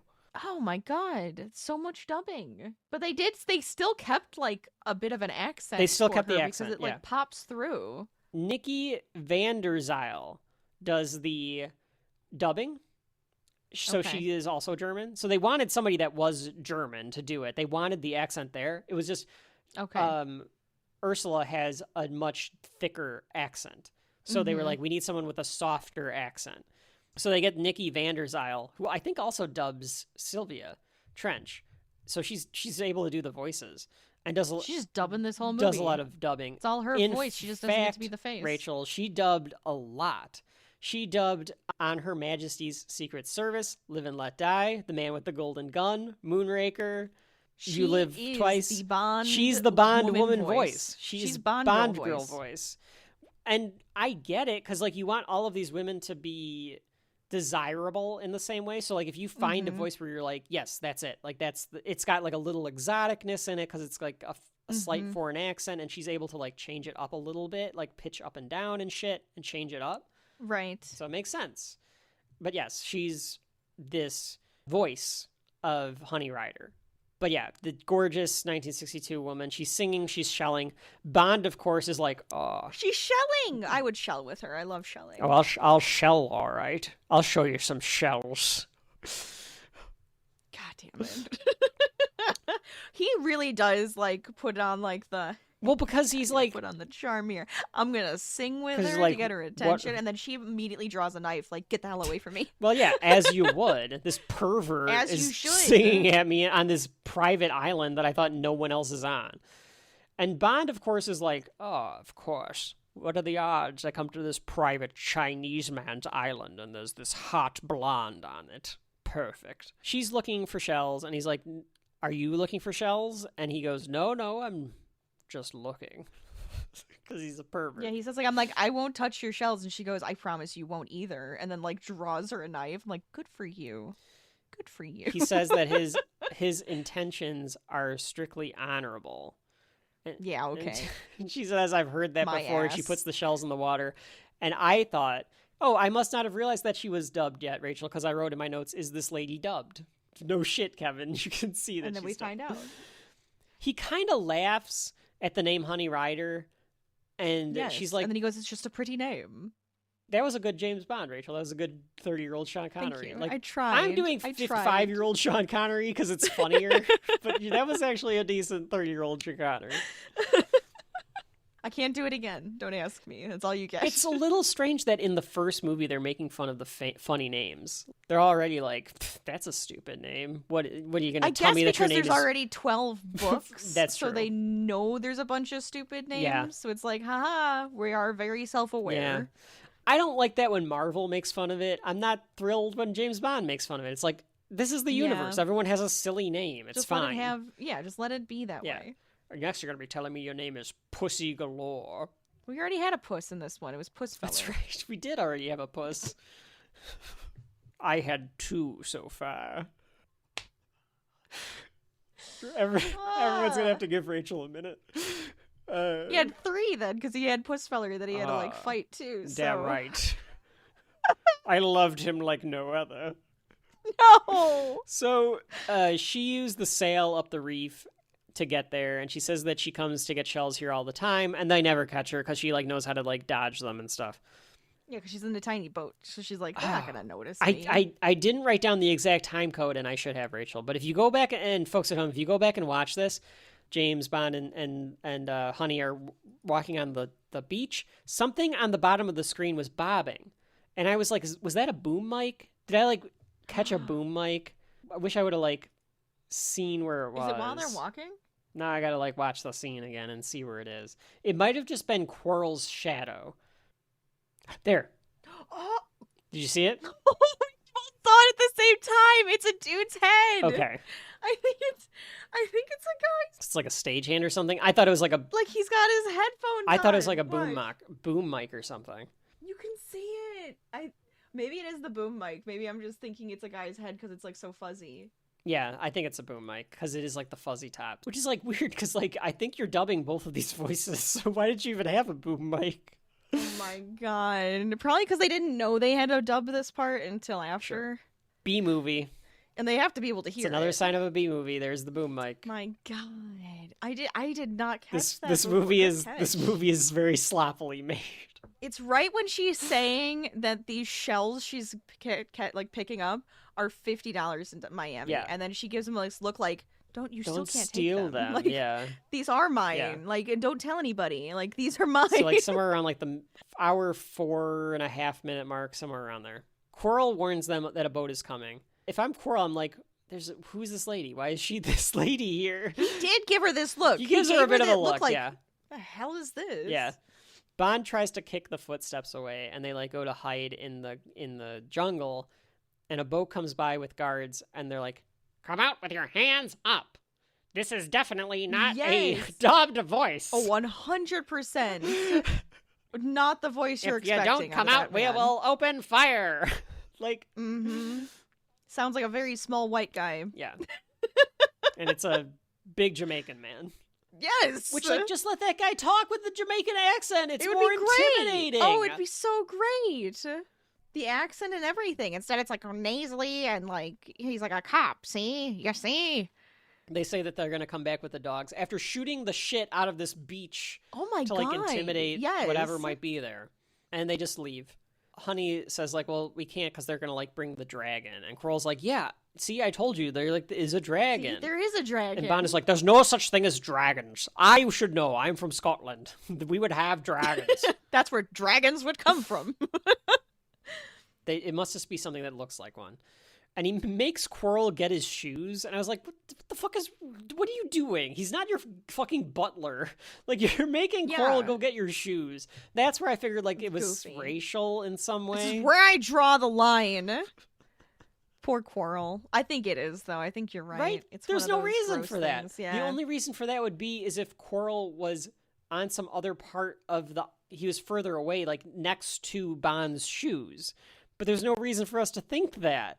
Yeah, it doesn't make any sense. Like, where are his shoes anyways? Why did he take them off? Well, So he could sleep? I think so. I think that's why. It's so weird. They shot up Honey's boat, and Bond's like, "I'll get you a new boat. Like, don't worry about it." They need to hide right now. So they head off into the jungle, which I cannot imagine. And she knew a spot. She's like, I know a spot where we can hide. Yes. Because she doesn't usually leave until morning anyways. Right. She puts a shirt on, and they wade through the river. And she's like, we have to go through the river because otherwise the dogs will pick up our scent. And then this way they'll be thrown off. Which is showing that she's intelligent. Yeah, she like knows she comes what off she's as doing. very like she understands like nature. Like I can't remember what her dad was a marine biologist or studied the shells. I'm pretty sure I think that's what she says. She does like I think he was a marine biologist and was like studying the shells and stuff from the island, and then he never came back. And so, but she like learned from like all the thesauruses that they had, so she would just like read through them all. Yeah, she and, says learn everything. She says she has all of the encyclopedias, and she's like made her way up to the letter S. Not thesauruses. What did I say? Oh my god, encyclopedias, not through thesauruses. all the thesauruses. I learned every word. It's like something like a dumb person would say, where and it's all like, the words that go with read those words. all the thesauruses, so there. You knew what I meant. I know. At least I sound stupid. I didn't read the encyclopedias, obviously. James is furiously batting at these mosquitoes because obviously they're in the Jamaican jungle. She rubs water on him to get rid of the mosquitoes, and he's thinking, oh yeah, you get me wet. I'll reciprocate. Oh. Lordy. It's too easy. I'm sorry. Does she question who these people are? Because, like, here come some guards. Like, has he explained, like, I'm investigating, my friend went missing? He does later. I think he does later. Right now, it's just get away from these guys. All right. Because later she goes, I've never met a detective before. And then they talk to the detective. Like, he's like, yes. This, I think, is famous as well. I think it's been parodied or something because the guards come back and they come back with the dogs and they need to hide. But this is done like in everything. Okay. Where they use the straws reeds to go under the water and have the reeds poke out from under the water so that they can breathe. I mean, I know I've seen this in stuff before, but like this. Oh, it's in like everything. Yeah. I think it's gotta be like panic. A war tactic that Ian Fleming like picked up, Probably. right? Oh, I would panic. I would panic. I'd freak out. You can't get as much air from that, so you have to breathe very slowly. And I would probably panic because I'm not getting enough air. Yeah, I'd absolutely panic. I'd freak out. I think I was gonna die. Like I've done a little snorkeling, right? But those reeds are so thin. Breathing through a straw. We should try it sometime. We should experiment and see how it works. Let's do this. Shelf life challenge. We're gonna see how we can. Shelf life challenges. Ooh. The dogs track them down. They go to like the exact spot until the birds fly out. The birds jolt up and like distract them, and then they like run off. Like, but the dogs did their job pretty damn well. Oh, they figured it out. So that was pretty lucky. And they come up, but one guard was like walking over to like some other area, so he's still there. Right. They like missed that he was there, and he wades alone. So they like get down again, and Bond's like, "I'm not gonna sit here and wait. Like they're gonna find us or like this guy's gonna see us when he like walks by or whatever." So he sneaks up from behind this guy and stabs him. I thought maybe he snapped his neck or something. That's what I thought too. But you might be right. He may have stabbed him. I thought he like snaps his neck, sleeper holds him, like chokes him out. Honey is afraid to see it. He kind of does it off screen. He like grabs him, and then we don't know what happens. You don't Honey see looks what like, happened. why would you murder somebody? Yeah, in you front just of see me? Honey's reaction of being like, "Oh my god, somebody was just like murdered." Mm-hmm. As they head to the hiding place, they see a sign that says "a danger" because the water is radioactive. Yes. So James Bond, Quarrel, Honey Rider all have radiation poisoning because if you are anywhere near radioactive wastewater, I cannot imagine that you're coming out of that without... It's absorbing through your body. You're getting it in your eyes and your mouth. But they are cleaning themselves in this radioactive water. Uh-huh. They're probably drinking it. She says that he smells better. He's got the shirt off and everything, and he's like, you know, he's I guess they were in Sean swampy Connery. water before that, so... Yeah. So now the radioactive water makes it smell better. I do like this whole look too, like the waterfall in the background and everything. It's very pretty. pretty. It's very pretty. I would love to sit here, even if it's radioactive. Maybe not. If you've got Dr. No, who like apparently knows how to negate the effects of radioactivity, maybe you can get away with a it. shower. Coral sees dragon tracks, he calls them, and it's like clearly like a tank or something. And they all decide that they're gonna like camp out here, which again they're camping out in this radioactive swamp. Yeah, well they don't know. They don't know yet. That shows you how observant James Bond is. So they're like, we'll all shift on watch duty and stuff, and they'll leave at midnight. This is when Honey tells her story. Well, hang on. I had a line. Okay, I'm sorry. I had a line here. I could have cleaned up in the 1960s based on James Bond's physique here, because I have a similar physique It's kind of true. to James Bond. It's kind of true. Yeah. Yeah. I don't have enough Riz. That's the only problem. Who does? Because... well, that's true. Okay, thank you for indulging me in that observation. Honey's backstory is that Dr. No killed her father. Right? You could get a Honey. Oh, I goddamn right I could. I just need a time machine. Women at home. Rachel just authenticated me saying I have a fairly Sean Connery, James Bond-esque physique. I'm just saying. So that's there. You're welcome. You're welcome. Honey's dad was killed by Dr. No, right? Yes. Okay, that is the backstory that we're getting? Okay. Yes. And then she has more horrible stories. Because she's a single woman in 1962, Bond is like, well, then what do you do for money? Because, like, clearly you can't have a job or anything. She says, like, well, the man that took them in when they, like, came here to, like, study the seashells and stuff, let her stay. Right. And at some point...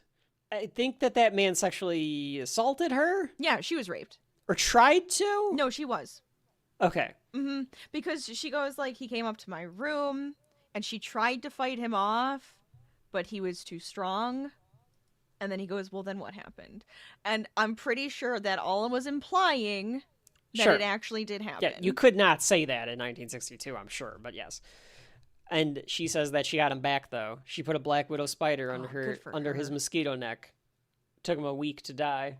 And then she goes, what? Did I do the wrong thing? And he goes, maybe you just don't make a habit of it.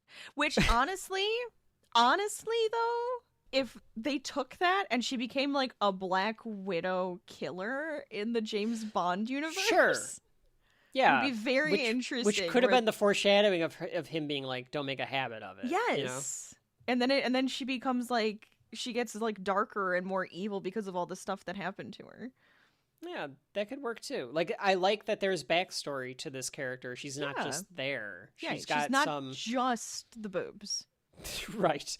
She has some backstory. She's more than just the boobs. I am more than just boobs, Mr. Bond. Yeah, she's like, I'm smarter than you. I read encyclopedias. Do you read? I read. Books, Jerry. Oh. Big deal. Bond says that they have less than 12 hours from something. And it's clearly like has to do with the shuttle launch, but that isn't very clear. And they walk through the jungle all day and night, and it's night again. And it's very hard to see again because it's day for night. And then you see the dragon thing, which is like a boat on a tank wheels that's spits so fire weird. at them. Yeah, it's like, it's such an odd looking thing. My assumption is it's supposed to be like something that can go in the water and also drive on land. And they dressed it up to scare people. It looks amphibious. Yeah, I agree. So I think it's to scare people. Well, because they know that the locals like an alligator head. Yeah, well, the locals think it's a dragon. So it breathes it's clearly fire. to scare off any fishermen from coming to the island. Right. But it does look like it could go in the water too. Quarrel and Bond go to intercept it. Bond shoots at it. Quarrel shoots too. They take out the lights.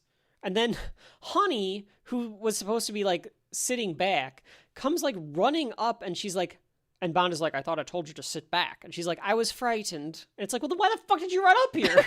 You're, like, getting yourself into more harm's way. Run the other direction. Yeah, you'd think. Or I guess she thinks she's safer by him than by herself, but it's really dumb that she ran up with him.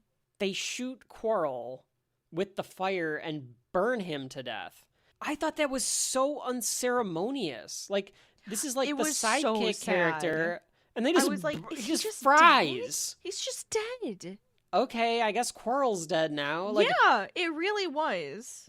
it's the Doctor Who sidekick character thing where it's like, of course this guy's gonna die. Everyone dies, right? Like that's the sidekick's Yes. lot in life, I guess. If you're a James Bond character, I don't really know actually. I'd have to think about that. If other like If characters people who along the help way, James Bond besides do they usually die? Yeah.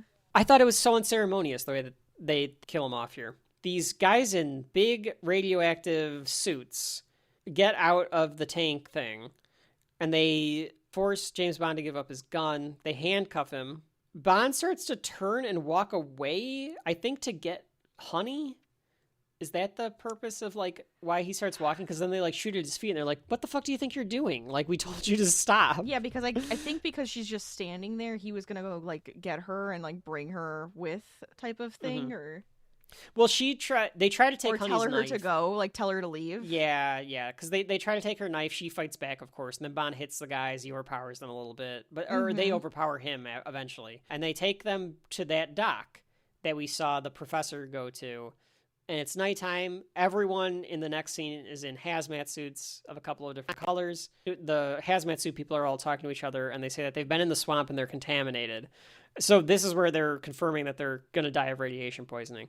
So they hose them down with this foamy spray of some kind. Yes. It must be to, it's that you've seen it before in right. like movies with radioactive It's science blasts and mumbo stuff. jumbo. Spray them with some foam and brush them with like this giant brush big for scrubber. 2 seconds. 2 Yes, seconds. just 2 seconds. Scrub, they wouldn't have scrub. to be in this shower for like an hour and a You'd half. think it'd be like that Brillo brush, like scrub your skin raw red. Taking those pills that they give you if you're even exposed to a little bit of a meltdown or anything like that. And then they're like, it's in the clothes. Take them off. Yep, you got to take off your clothes. So they take the clothes off. They make them get naked. The guy He does do a thing where he's just like, let the girl go first. And someone take off these handcuffs and walks out of screen so that like she can get naked and go in the shower without us seeing. Right. They don't want that to be on screen. I would have been okay with it, but I guess America wasn't ready for that. I mean, she's butt naked in the book, so. Do you ever see sense. a boob in a James Bond movie? You don't, right? Do There's you no see way. boobs? I don't know. I don't think so. I don't think there's ever a boob in a James Bond movie because like they're all rated PG-13 or PG. Oh, then, so like then maybe there's that's no way. what they get away with. It's just very scantily clad. Yes, absolutely. So they have Honey go in first into this conveyor belt shower thing. When he said do the girl this whole he thing. he says explicitly, Rachel, he says do the girl first. So I Yes. said, yeah, you would say that, wouldn't you? Wow. Wow. They go through the line. But this and is just Rachel, this is just Austin Powers. it's the opening scene from Austin Powers. It's just the opening scene. And having seen that first, it's like, oh, that's hilarious that they It's just did identical. the same thing. Yeah. It's funny. It's funny to see where a parody or a satire gets its source. I love it. It gets its source material. Yeah. But that's all I was thinking too as they were going through was like Austin being like in a daze because he was like asleep as they're like going through the shower. Yeah. Showering him, yeah. This scene goes on forever too. They show on you every fucking forever. step of this, and it's like this did not need to be this long. What is the point of showing us all this? Just say they decontaminated them. They show them putting on a robe. Robes. They and then show having them to scan him again, and then she's Apparently fine, they- but he's not. Now check his fingernails. Okay, now he's fine. Okay, now Apparently we can they let them... gave Good him Lord. some pomade so that he can put his hair back into place again. Oh yeah, he totally has that gelled up. When she gets off, and of course I know this because I was really looking. No, I saw it too. Yeah, she's wearing. You can stuff. see her bikini. Yeah. Yeah, she's got a nude bikini on. Yeah. Because they did a piss poor job of like holding the towel up and said, "We're not doing it again. That's Let's fine." make sure. No. We're not doing a second take. If they can see your tits, they see your tits. It's fine. You can't really see him anyways. She's You can wearing hardly even see something. them nipples. Yeah, but she's wearing a nude bikini. There's a boom mic in the shot. Who fucking cares? We're gonna make $60 million off of this goddamn shit. Hey, Fleming, write another smut novel so we can make another $60 million. It truly is just spy smut for men. That's what I'm going to call it. That's what Doctor Who. Doctor Who is also spy smut for men. Not as much. Spy smut for men could be another T-shirt in the the hair club for men style. Yes. But that like to it. me is absolutely what James Bond is just spy smut for men. 100%. They look around for a minute, and then another vault door opens on the other side. And I like the lair. What do you think about the lair, Rachel? Just in general, the Dr. No lair. So it reminds me of... Hold on. His I'm name's not going to give it to me you. now. It's not coming to me. Are you talking Superman? It's L? It's something with an L. It is something with an L. Lex Luthor. Yeah. God damn it. It reminds me of Lex Luthor's place, where it has like the You could have stone, done. but it's You also could have. really fancy. Hold on. You could have done Lex Luthor's lair, and you passed on It that. could be. It's Lex Luthor's lair. I'm so sorry. It's Lex Luthor's lair. All Okay. right, And there we anyway, go. I'm sorry. Go continue. No, that's it. It just reminds me of that because it's like More it high has tech. like the stone. It has like that, but then it also is fancy.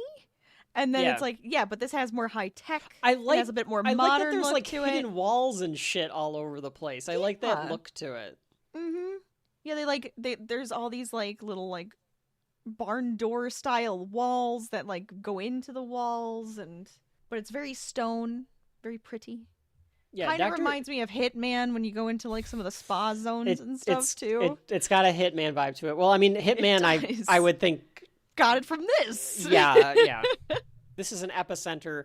There's probably a lot that if people went back and said like, oh, I've seen that before, and it's like, well, yeah, because Dr. No did it.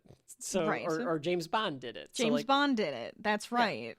It's the Halloween thing that we were talking it's about like before. Halloween. Yeah. Mhm. Because there's a million copies of this.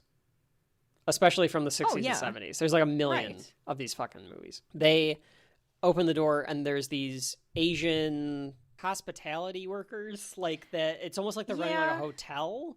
I think so. They call each other sisters.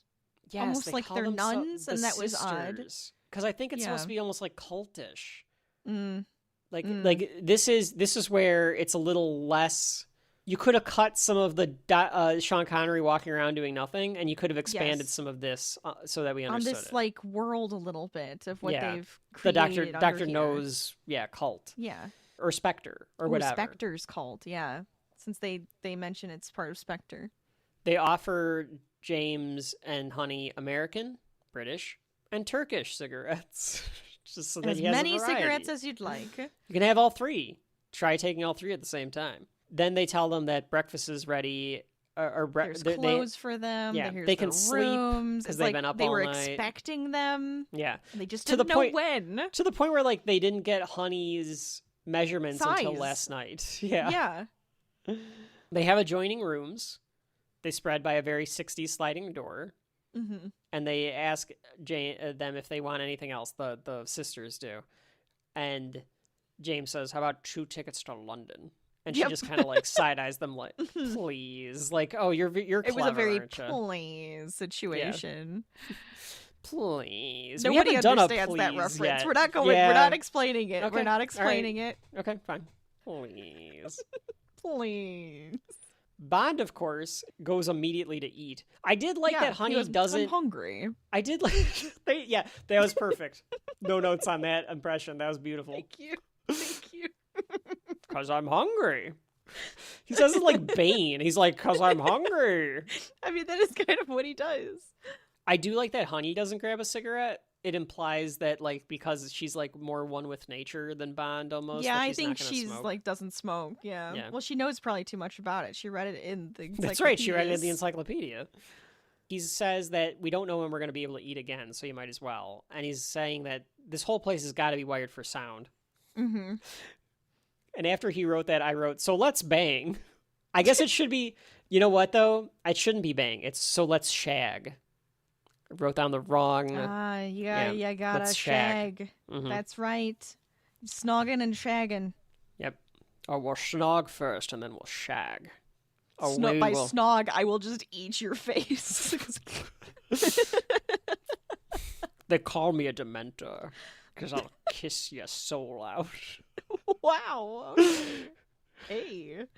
That's a line right there. They're in a first... Yeah, I'll try that one. They're in a first-class prison. And as they're talking about being in a prison, Honey doesn't feel good, and she grabs her side and falls asleep. And clearly it was spiked, and he falls over too, and it fades to black. So once again, James Bond just kind of letting shit happen to him. Yeah, I mean, come on, you can't just eat things. You already knew not to drink your vodka, but you're like, yeah, you know what? The bad guys are eating us. We might as well just eat it. Whatever. And okay, so Rachel, this is the scene that you wanted to talk about. Mm-hmm. He's in bed, shirtless. Mm-hmm. They're both in bed now. Someone put him in bed, I assume. Right. Someone's walking toward them slowly. Yes. In a tan suit. With black gloves. Checks Bond out. Like just walks away. And just stares. Okie dokie.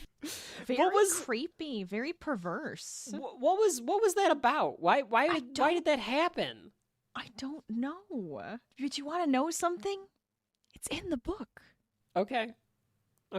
He, like, touches them more, though. Like, he's touching both of them and, like, looking at their bodies and stuff, and they're, like, naked. Okay.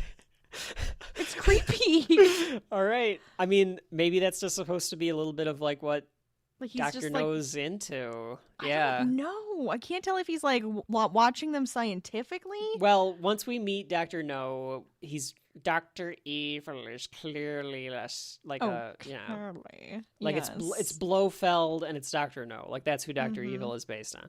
So maybe he's just supposed to be kind of a creep, and this is just to show that he's kind of a creep. That he's like, I'm going to drug you and then just stare at you while you're drugged and then leave? I mean, part of it is he's sizing him up because he talks about how Bond... He's checking him out. Looking under the sheet there. Just gonna lift up the sheets and see what's underneath, Mr. Bond. What are we working with here, Mr. Bond? Honey grabs a dress.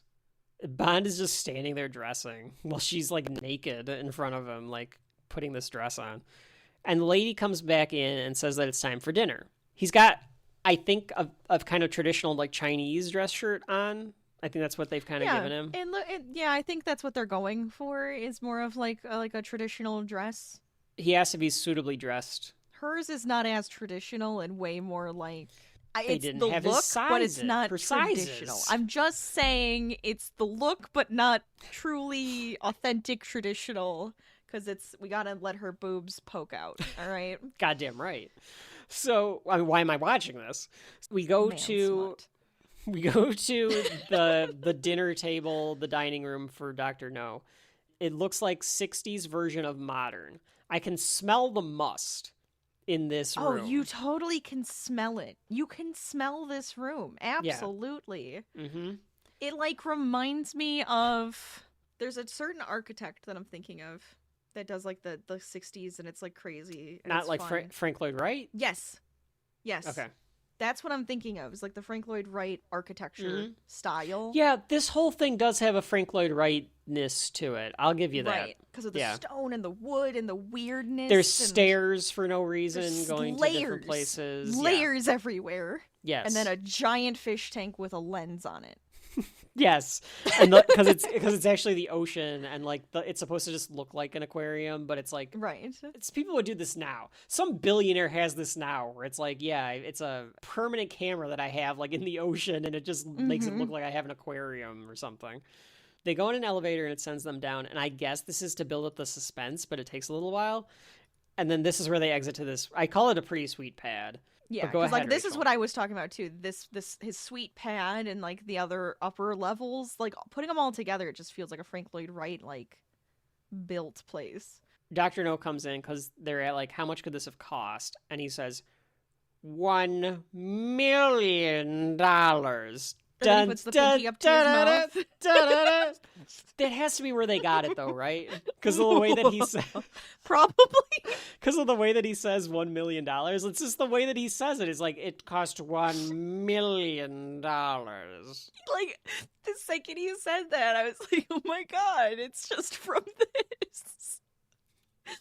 Dr. No, the titular character, being played by Joseph Wiseman, whose name I also know from that same Seinfeld episode, because they go, Johnny Weissmuller. No, Joe Wiseman. I don't even remember what the context is, but they're talking about Dr. No. Yeah, but I know what you're talking about. He's in a ton of stuff, Rachel. He, again, is one of these guys that somehow lived to be 91 years old. I don't know what it is about Dr. No, but all of these actors are either still alive or they lived to be very, very old. They drink the radiated water from that waterfall. That's right. He is, of course, not Chinese, but I do like that they made him half Chinese, half German to at least kind of justify this. It gives his facial structure a little bit better of like a look then, because it's like, oh, okay, so that's... But he is also doing yellow makes face. more sense. Yeah, he is. Well, they took away his eyelashes and stuff, I think, is like how they were doing it. Yeah, I think that's how they did it. He looks really weird. Yes. And like it doesn't work. He's very calm and he's very calculated in everything that he does. That's like the character, right? Like he's so confident and so like arrogant. It's almost like he thinks that no matter what happens here, he's gonna win. So he's just it makes sense. Wins. You know the trope of the villain telling the hero the plan. The monologuing. Yeah, the monologue. It makes sense in this because of Dr. No's personality, for one. And two, he's like, you're not going to do anything. He thinks the game is over already. Right. I already have you. Yeah. And the second part of it is he's trying to recruit Bond.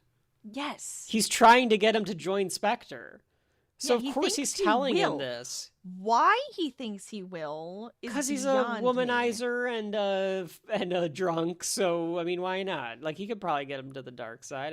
But yeah, that's true. Like, nothing in this has indicated that Bond would be interested in joining a terrorist organization, so I don't know what he's picked up on. It's not like he's discussed something or heard him discuss something else and he goes, yeah, that actually, I understand. I'm actually on that side of like, oh, that makes sense, you know, but you're doing it the wrong way. Like, I understand your thought process on this, but he doesn't, none of that happens. Like, he's not agreeing with him with anything. Which I guess is that's the hubris then of Dr. No, in a way.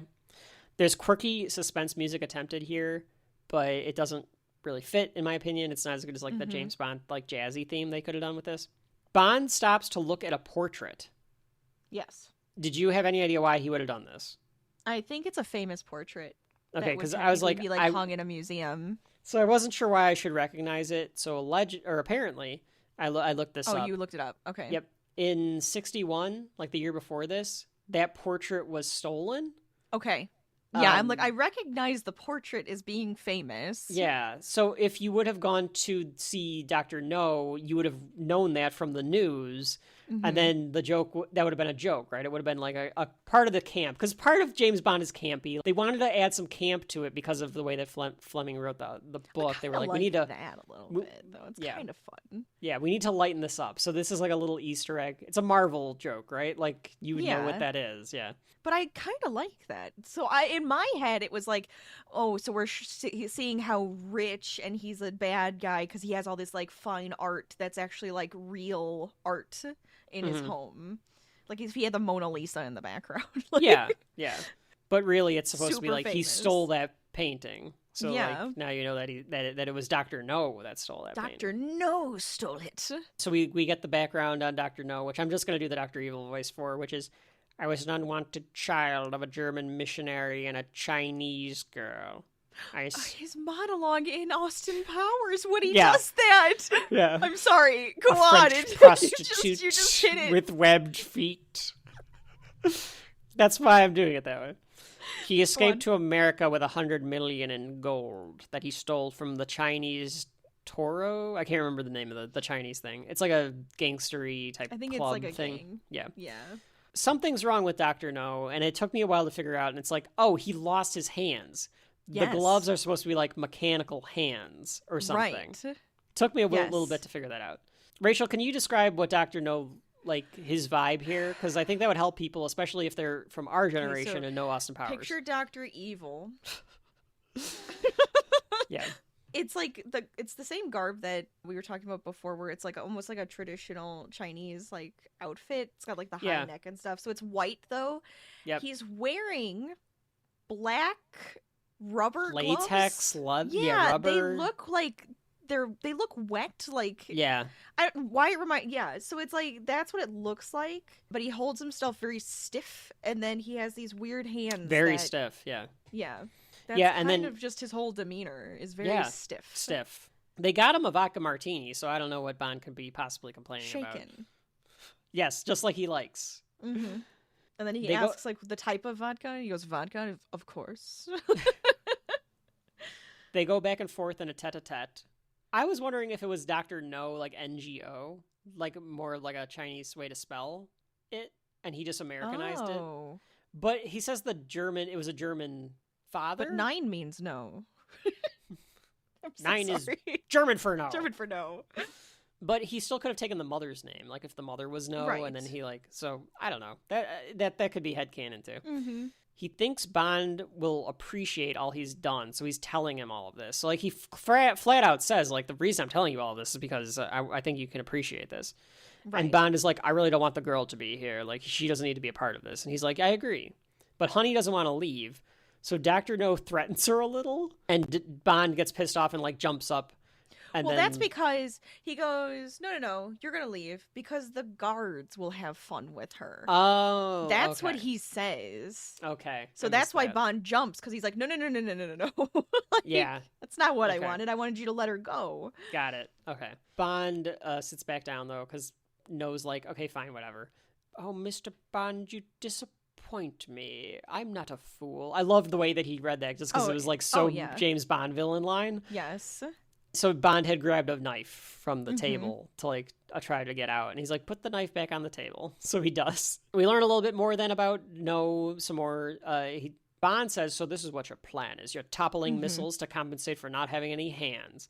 So again, we really don't know what the end game is, but he's trying to divert missiles.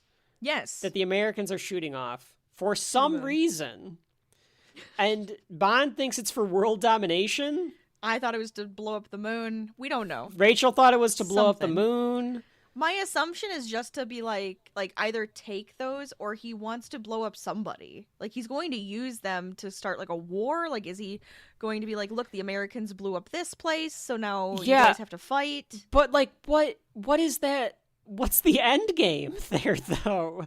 So like, okay, I'm going to start World War III, but what is the end game? Right. Okay, hang on. I'm going to see if the 007 wiki, which is just called 007 wiki, you guys could have came up with a more clever name. No, it just says he's planning something on his private island. That doesn't help me. Here's a synopsis. They meet Dr. Julius No, owner of the facility. Bond calls him out, knowing that he has intentions for his nuclear program other than powering his island. I don't think anybody knows, because everyone's just tiptoeing around it. He's planning on taking over the moon rockets launched from Cape Canaveral, and it's all part of Spectre's master plan. No one knows. No one has a fucking clue why this is happening. Yeah, I'm like reading that it's like he's just wants to jam their signals, causing them to land in unintended locations to destabilize the region and create tension between the U.S. and the USSR. But how does that help him? I don't What is know. he going to do with that? What does that do for you, Dr. No? Literally nothing. I just felt like it. I thought it would be I just fun. wanted some chaos. We learned that he's a member of Spectre. Rachel, do you remember what Spectre stands for? Because he says he doesn't work for the West or the East. He says it. Does the toppling of American missiles really compensate for having no hands? Missiles are only the first step to prove our power. Our power? With your disregard for human life, you must be working for the East. East, west, just points of the compass, each as stupid as the other. I'm a member of Spectre. Spectre? Spectre. Special Executive for Counterintelligence, Terrorism, Revenge, Extortion. The four great cornerstones of power, headed by the greatest brains in the world. Correction. Criminal brains. He says it, but it's so long. It is Special Executive for Counterintelligence, Terrorism, Revenge, and Extortion, which is absolutely fucking ridiculous. Yeah. And then he says he wants him to become part of it, and he goes, well, I'll be in the revenge sector. I'd like the revenge section. For strange ways. He should have said for quarrel as well, but he doesn't. He kind of alludes to the fact that he's pissed that the Russians and the Americans neither wanted his knowledge. So now he's just like, well, fine, fuck you both then. I'm going to, like, start World War III. So I guess that's part of it. It's like revenge on them, I guess. Well, I mean, if it is Spectre terrorism, he's just terrorizing. Yeah, that too, I suppose. And revenge. Maybe he's also part of revenge. Revenge with terrorism. And he shows what he can do with his hands, which is he, like, picks up, like, one of these, like, golden chalice-looking things, and he just, like, crushes it with his hands. Right. So, like, again, I like that. But they don't do anything with it past this scene. No. It doesn't come up. It doesn't become like a threat. Like nothing is done with that there. He doesn't like crush his hands, like grab James Bond at all to grab him and crush him. He was curious what Bond was like since he was able to do damage to his organization, and this is why I thought he would be good for Spectre.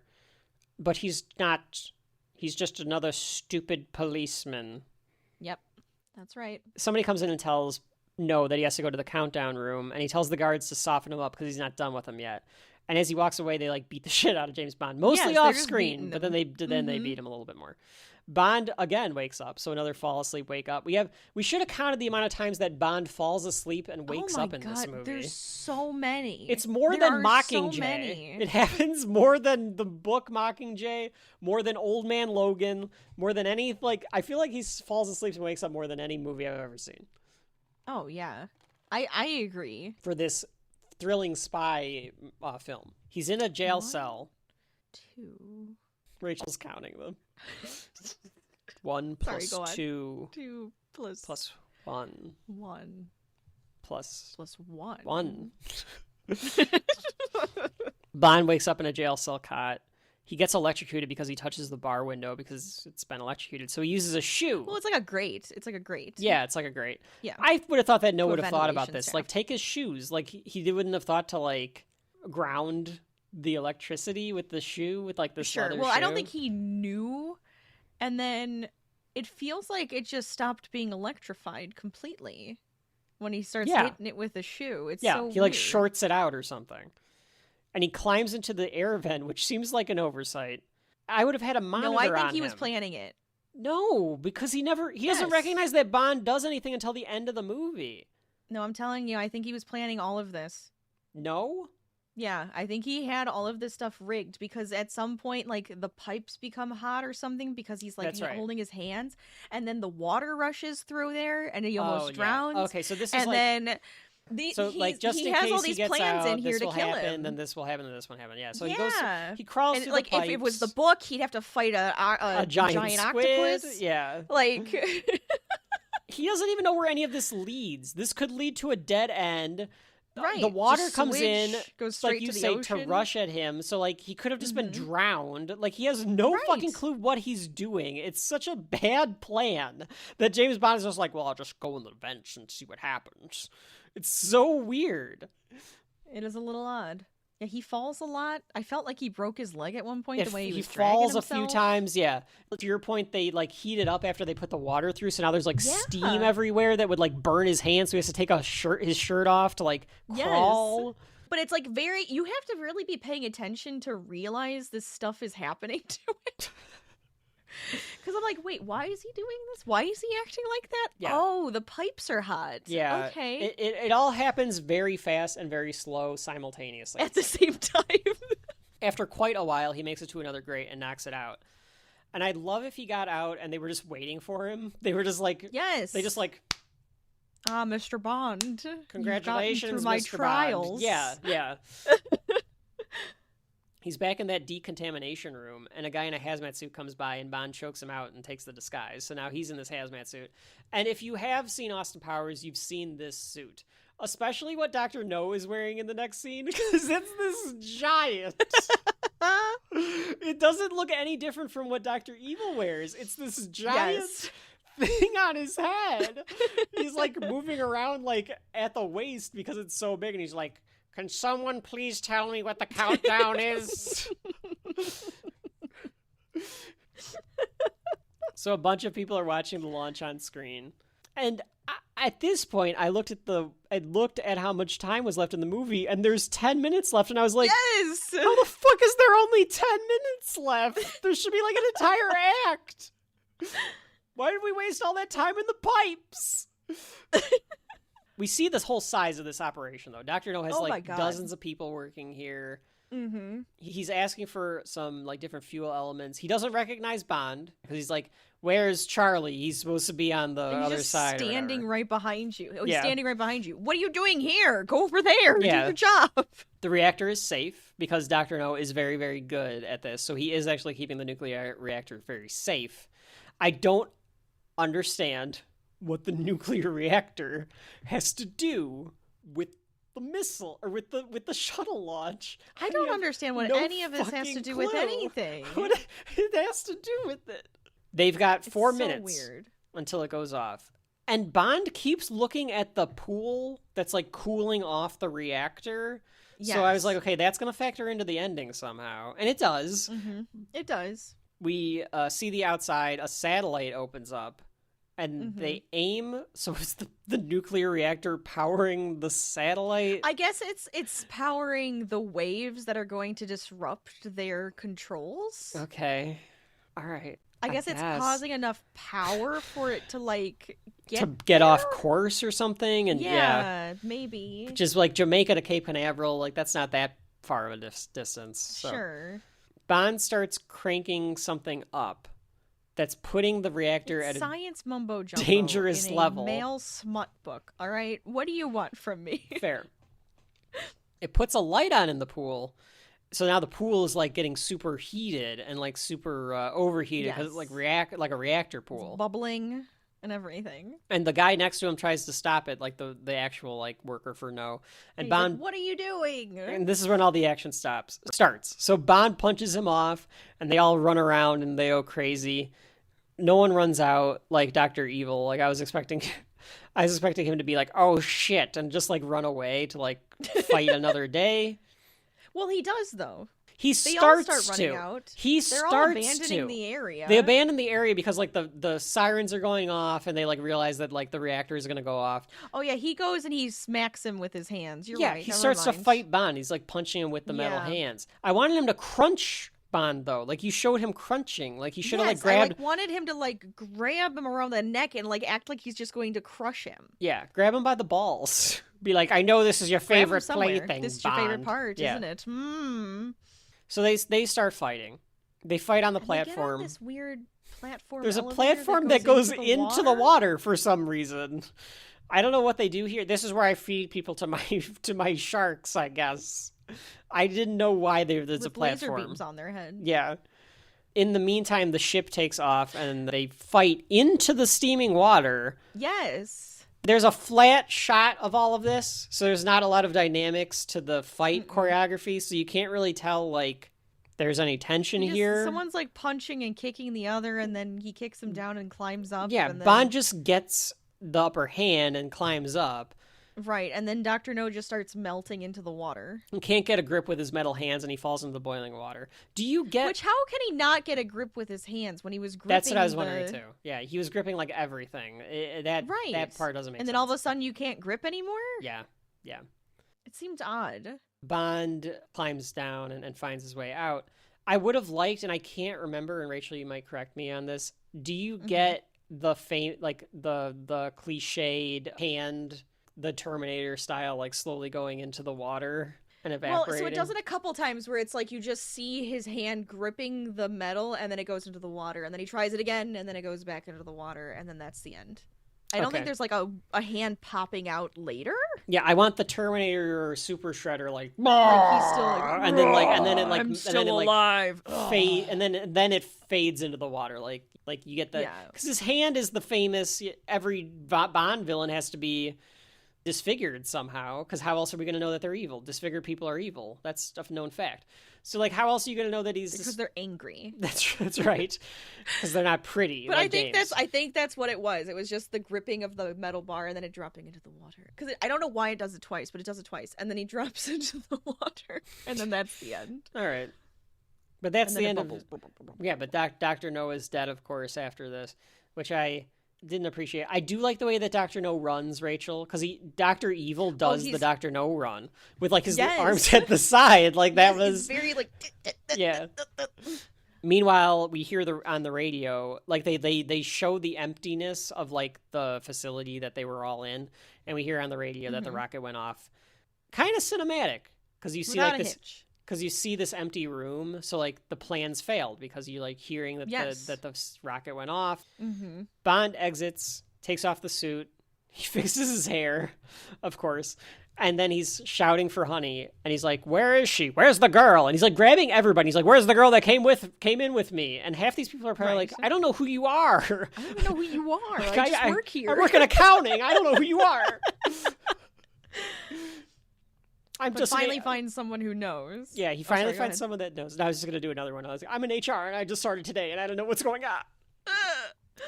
He grabs a random person. Ooh, HR would have a lot of work to do. Yeah, they this would. place. Yeah, this would be an interesting HR nightmare. He finds Honey.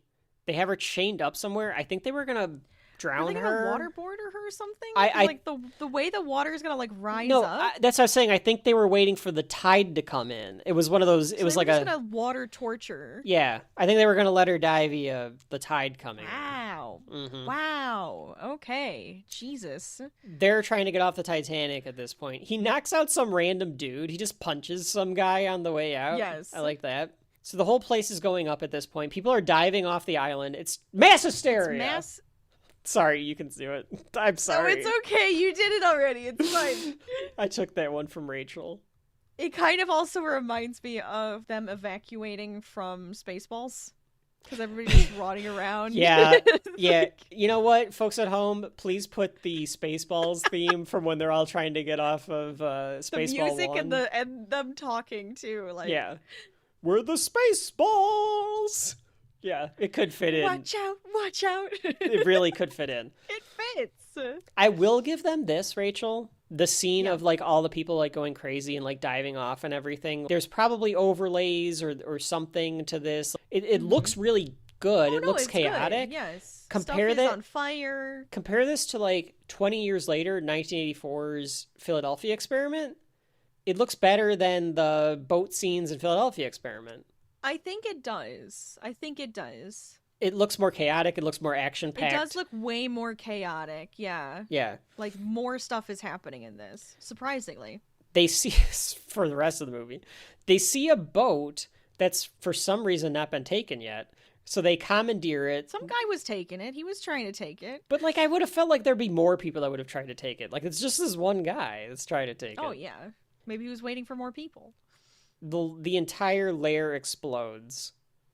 I wish I could understand why the entire lair exploded, because I don't think that's what would have happened. Reactor? Is that what would have happened? I don't know. That means that was a nuclear explosion. I know. That's what I'm thinking. It's a nice explosion.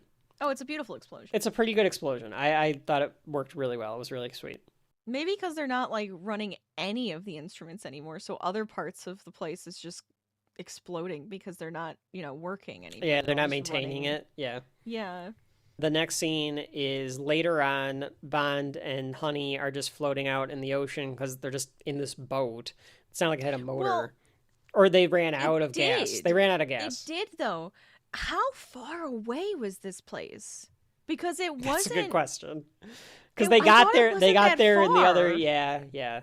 And then all of a sudden they leave and they're out of gas. They were gone that long into the ocean. Or did he go the wrong direction? That's a good point. Well, you might not know which direction to go. You're just true. So that's like possible. Just went out to sea. Yeah, but that's a good point.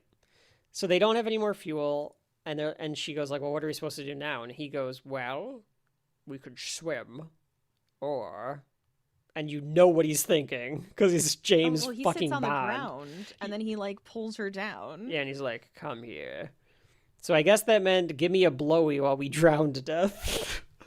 Which I will now say as Sean Connery. Why don't you give me a blowy while we drown to death? Mm-hmm. Mm-hmm. I'm glad you're satisfied with that. The Americans find them, so Felix comes back, and he's got people. And he's like, do you need any help? And Honey And then she stands up like power pose. Yeah, what is that? I didn't get that.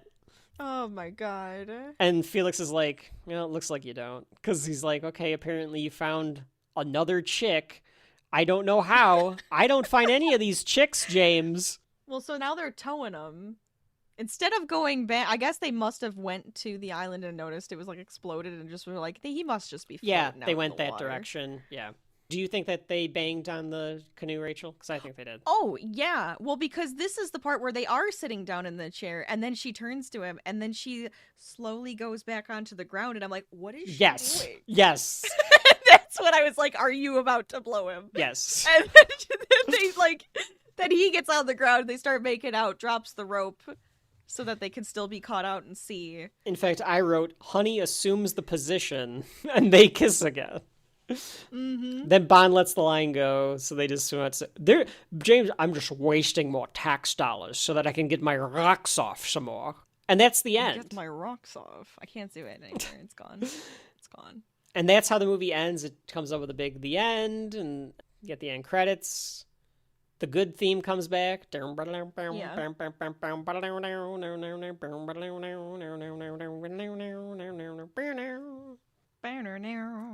And it's a happy ending. James Bond gets to bang another woman, and we're perfect.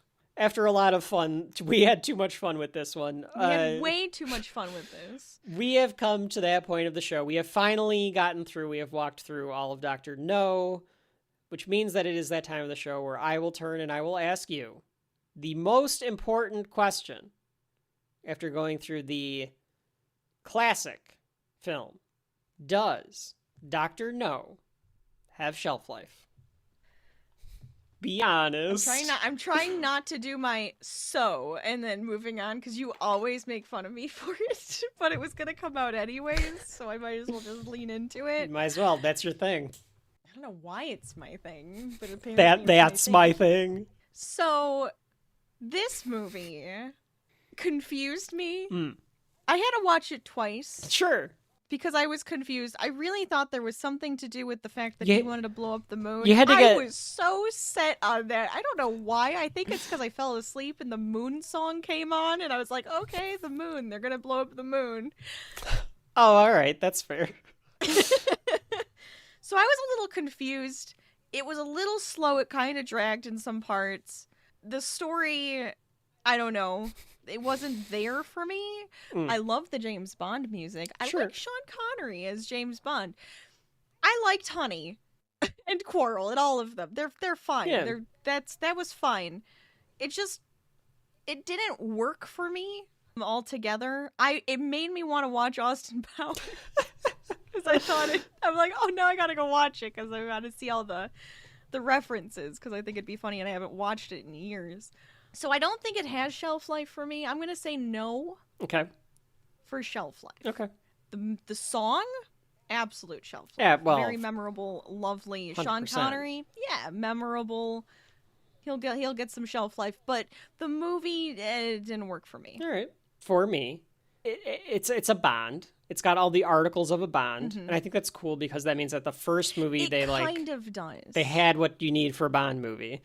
Not as many gadgets as you were saying. Not as many gadgets. There's really no gadgets. The gun never came back. The gun never came back. Nobody ever used the gadgets that they had in their. No.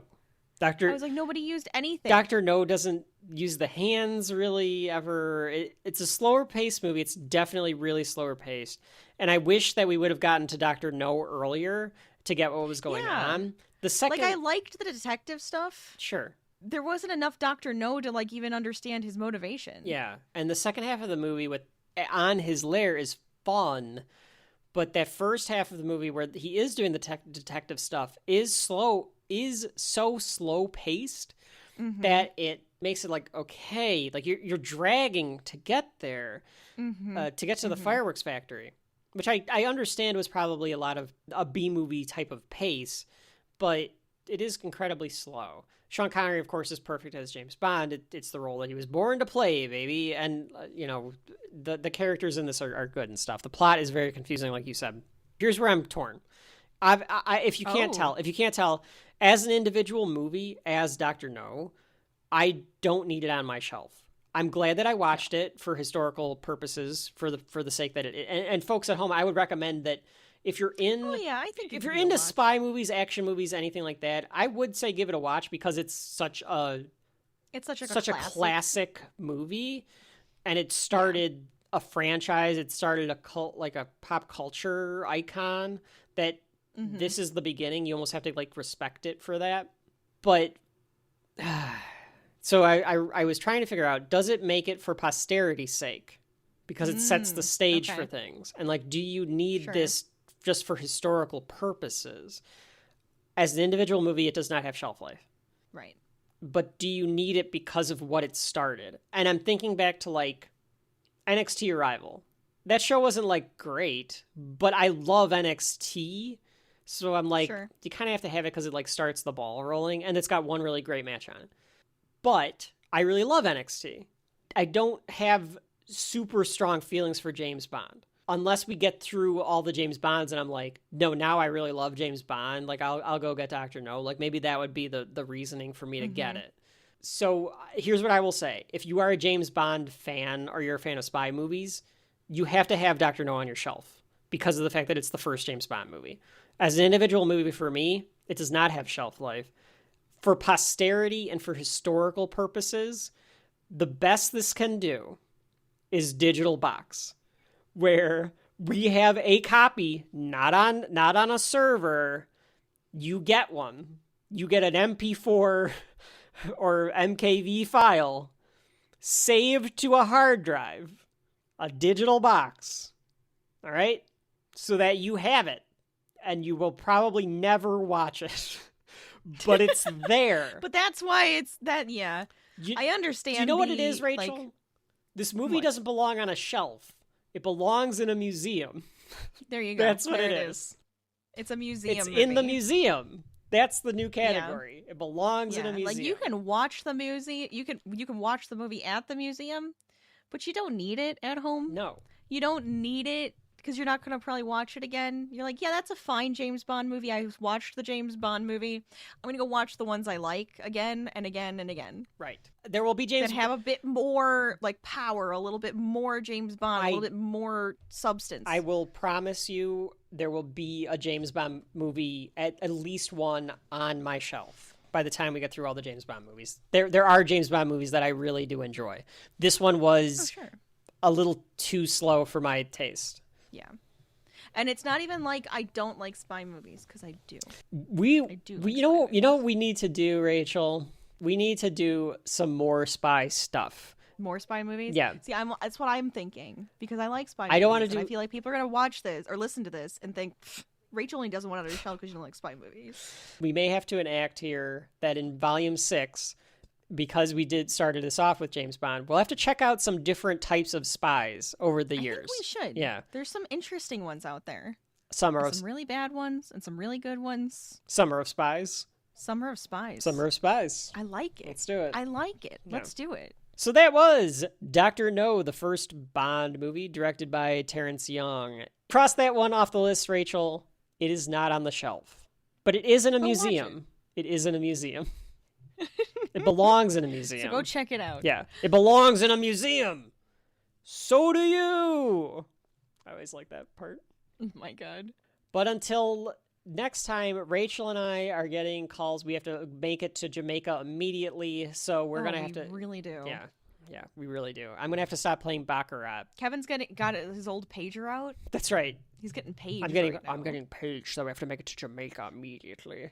Hopefully there's a girl wearing nothing but a shirt in my room, though, when I get back. So I'll let you know. I won't let you know. Rachel's... I don't want you to let me know. That's right, because we're a brother and sister team, so Rachel... And that's weird. That's right. This whole podcast is weird. But we will be back from our next mission to bring you even more shelf life. Until then, I've been Kevin. And I've been Rachel. I don't have a voice for you. What would be my voice? Oh... And I've been Rachel. It doesn't work. And I've been Rachel. Dr. Rachel. Dr. Rachel. And this has been Shelf Life. We'll see you next time. Da-da-da-da.